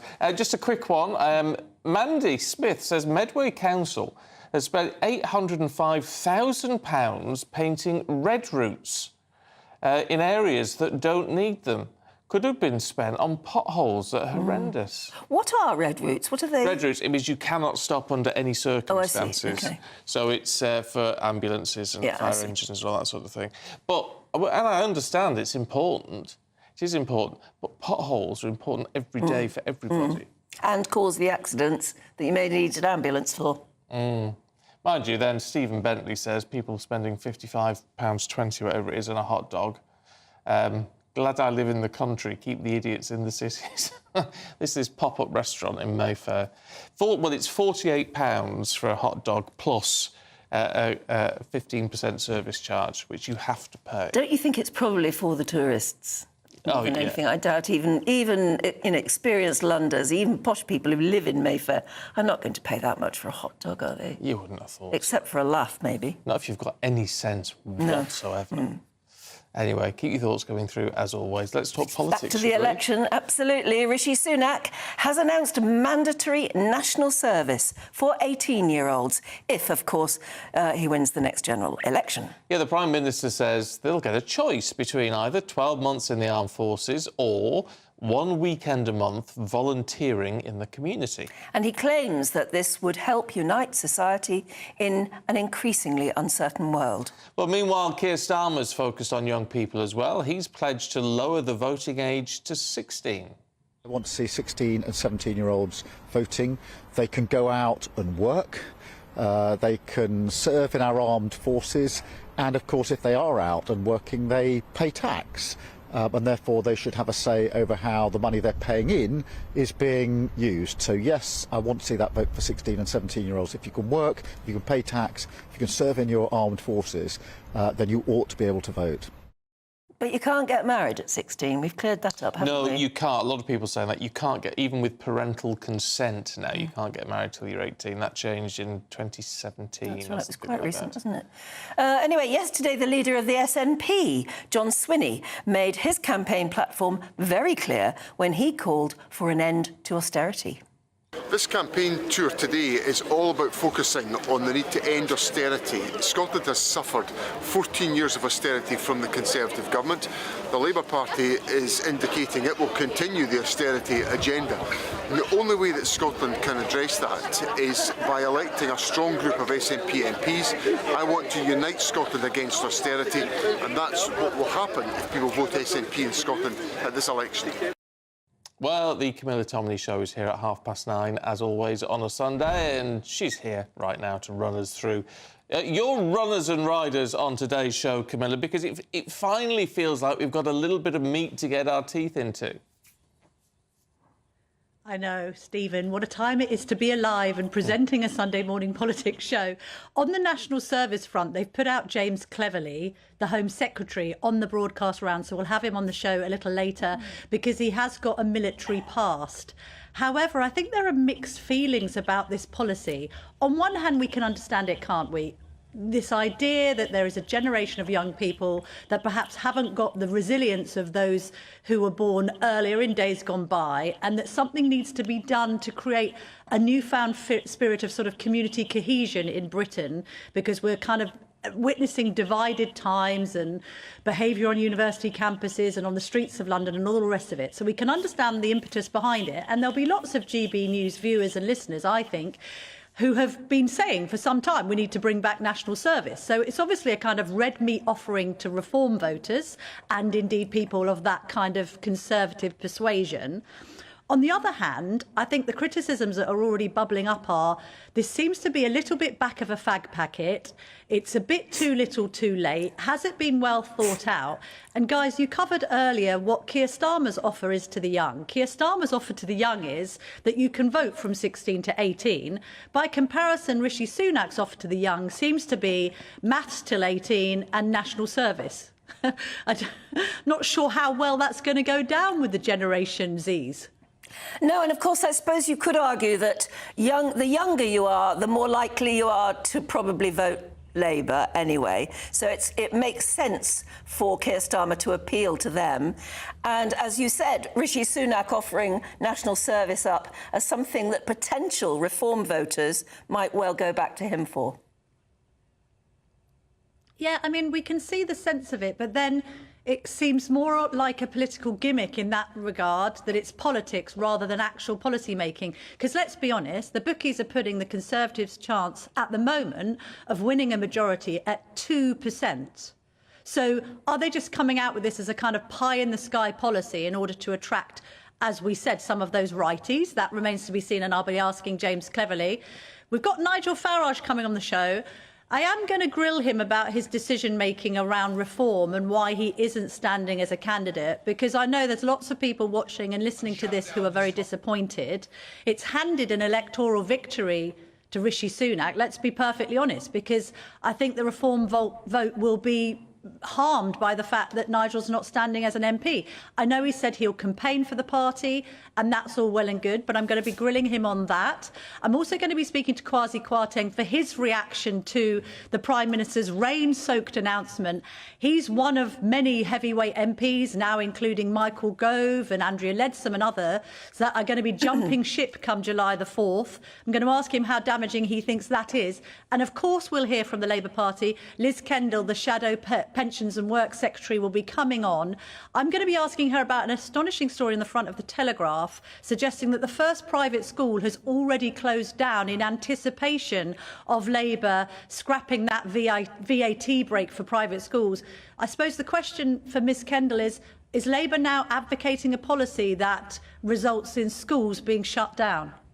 Well, I guess, I mean, they don't believe in private education, do they? So they won't be that sad about it. Wow. The question is whether that policy has actually forced it upon them. Well, of course, the big issue is if schools close down or if people stop sending their children to private school in any great numbers, what does that do to the revenue take that they're basing a whole load of their policies on?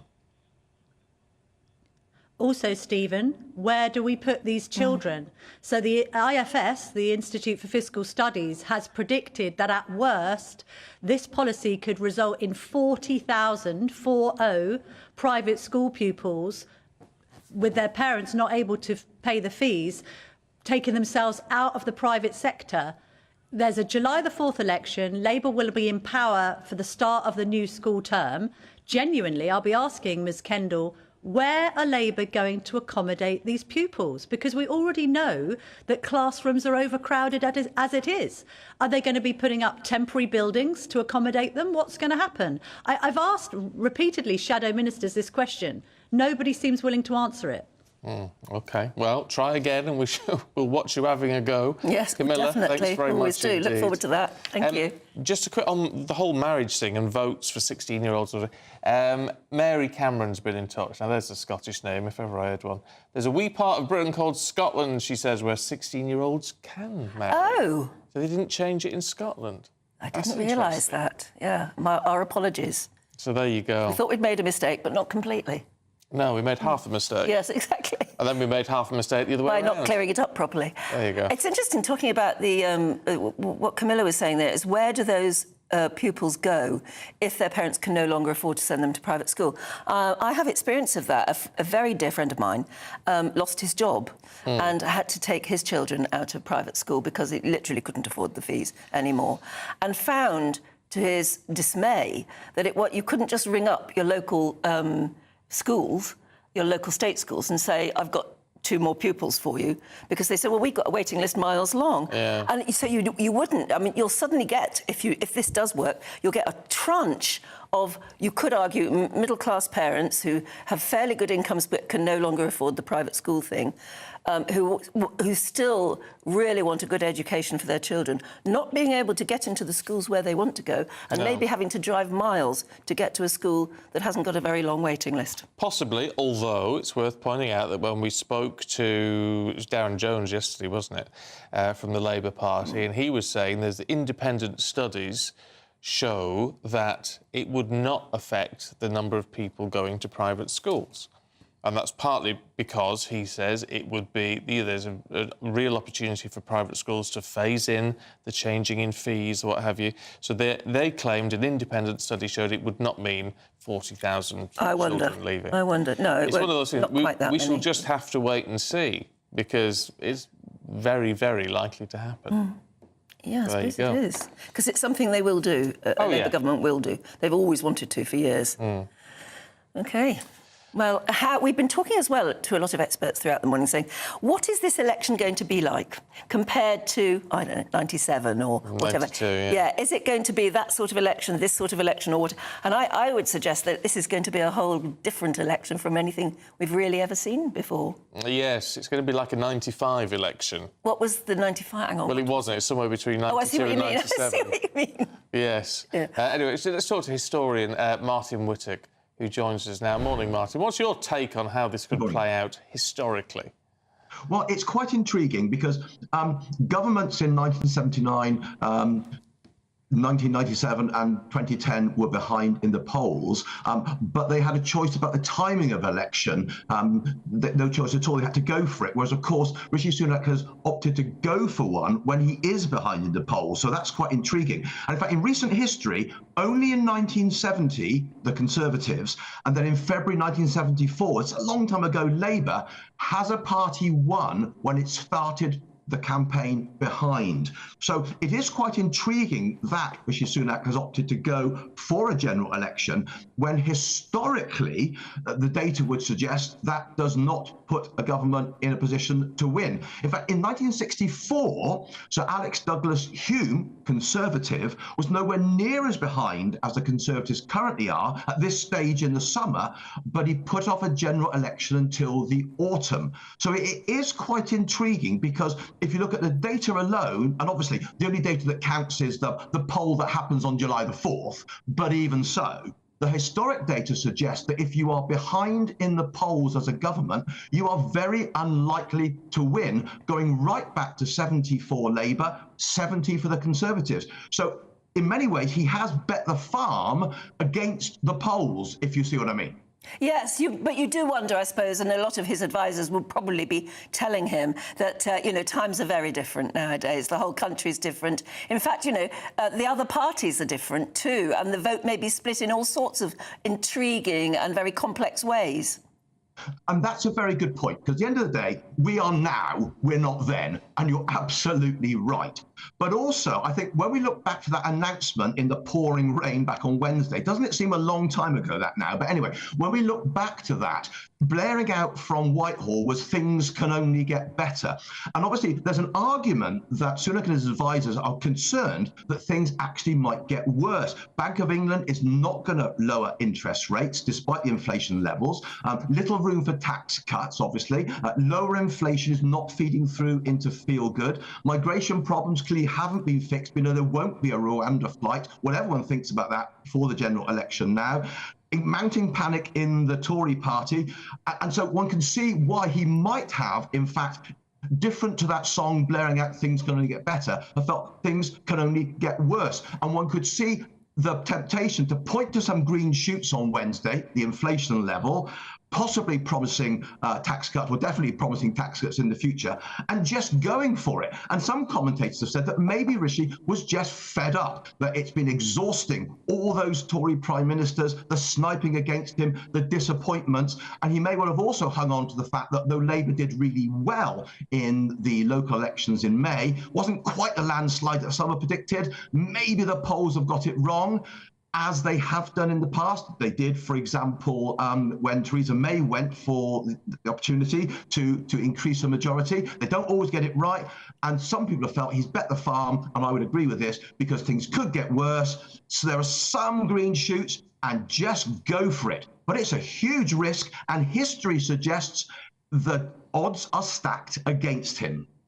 Well, as you say, we shall have to wait and see. But it'll be an interesting 5.5 weeks to go. Martin, thanks very much indeed. We'd all love to know his reasoning, wouldn't we? We'd love to know what finally... I think Martin's got a very, very good point there, because things could get worse. Yes. And then you've got no choice. But if things get better, they're probably not going to get that much better within the timescale, which is a criticism in and of itself. So I think now, where you can say we're turning the corner now, that anticipation of turning a corner is probably his best bet, I think. Well, we'll know in 5 weeks' time, won't we? Well, we will. Yeah. However, what about winning £20,000 in tax-free cash? Yes, yes, yes. That is up there in our Great British giveaway for you to win. Lines go down. They close this Friday, so you've got to get your vote in. Here are the details you need. It's the final week to see how you can win a whopping £20,000 cash. And because it's totally tax-free, every single penny will be in your bank account to do whatever you like with. £20,000 in tax-free cash really could be yours this summer. Hurry, as lines close on Friday. You've got to be in it to win it. For another chance to win £20,000 in tax-free cash, text WIN to 63232. Text costs £2 plus 1 standard network rate message. Or post your name and number to GB05, PO Box 8690, Derby DE1 9TT. UK only. Entrance must be 18 or over. Lines close at 5 p.m. on Friday. Full terms and privacy notice at gbnews.com/win. Please check the closing time if listening or watching on demand. Good luck.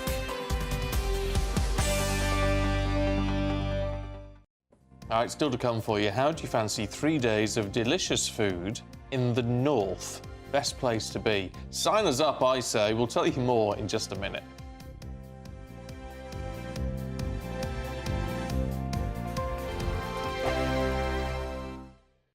In the GB newsroom, we bring you the news as it happens. With our team of dedicated journalists across the UK, GB News brings you accurate reporting of the day's topical agenda. When the news breaks, wherever and whenever it's happening, we'll be there. This is GB News, the People's Channel, Britain's news channel.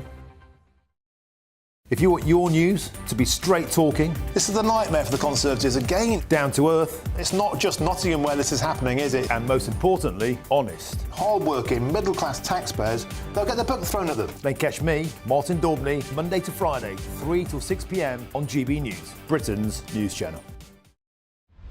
Britain's newsroom.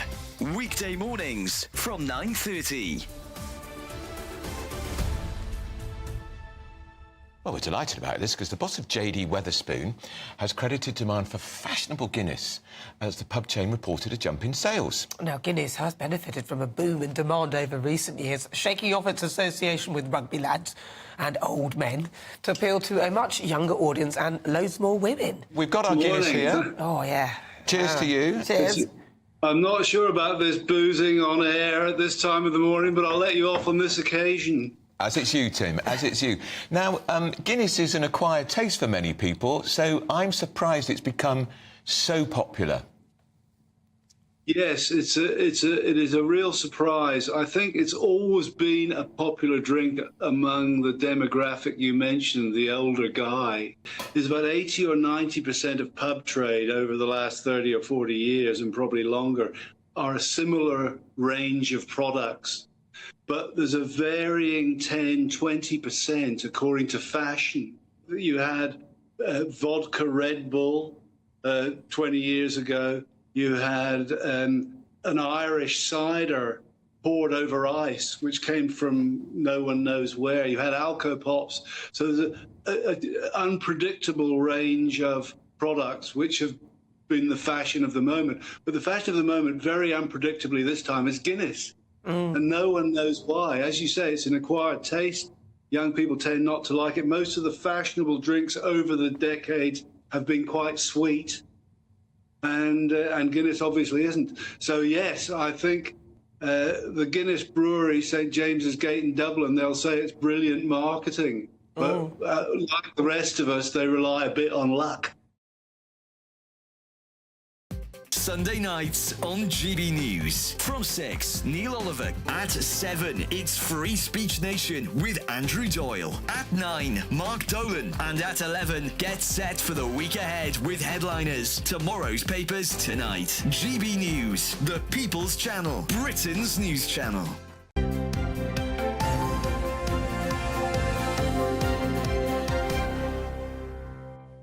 Morning again, 21 minutes past 9. Now, foodies from right across the UK are heading to a place called Malton this weekend, where the North Yorkshire town hosts 3 days of the most delicious food it has to offer. Yeah, it's free to go there as well. It's going to have the best food producers in Yorkshire displaying their wares and also hosting some top cookery displays. So our reporter Anna Riley went along. Malton.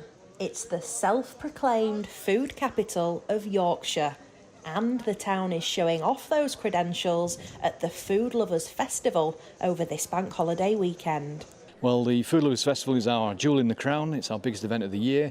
It's been going 15 years, and it's essentially a celebration of Yorkshire's finest produce. It's a massive economic boost for the region. Rydal has about 50,000 residents that live here. We bring in 42,500 people just on this weekend. Yorkshire is a fantastic brand name, and this celebrates Yorkshire produce. So, if you're from another part of the country and you want to know what Yorkshire's all about, this is the place to do it. There's more than 120 stalls and street food vendors at the event, showcasing local produce at its finest. This is one of our Scotch eggs, and it's just perfectly oozing there. Beautifully. The Scotch egg originated from Whitby in North Yorkshire, and being from Yorkshire myself, I think that's just great, is it? The Yorkshire cheeses we've got, we have the Yorkshire Black, we have the Ogden Gold, Wensleydale. More and more people are buying local, which is helping us, but the small businesses need as much help as they can get.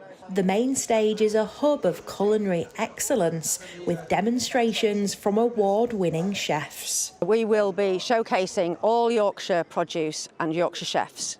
So every hour on the hour there's something happening. We're surrounded by farmland. We're only 20 minutes or so from the coast. I mean, it couldn't be a better position. Hordes of hungry visitors have travelled far and wide to get here to sample tasty treats and enjoy what the weekend has to offer. We come from Telford, but we've made a holiday of it, so we've stayed the week. It's just a really nice atmosphere. Everybody's very friendly.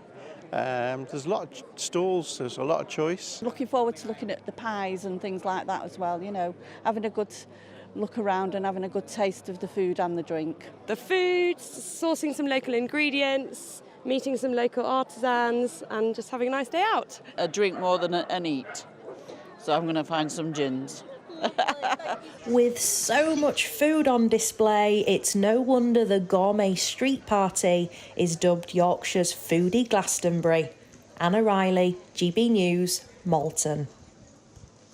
Well, I do hope it stays dry for you if you manage to make it to Malton. But that's it from us right now. Do stay tuned, because up next, as you know, it's the Camilla Tominey Show with all the politics that you can consume. Right now, here's the weather. A brighter outlook with Box Solar, sponsors of weather on GB News.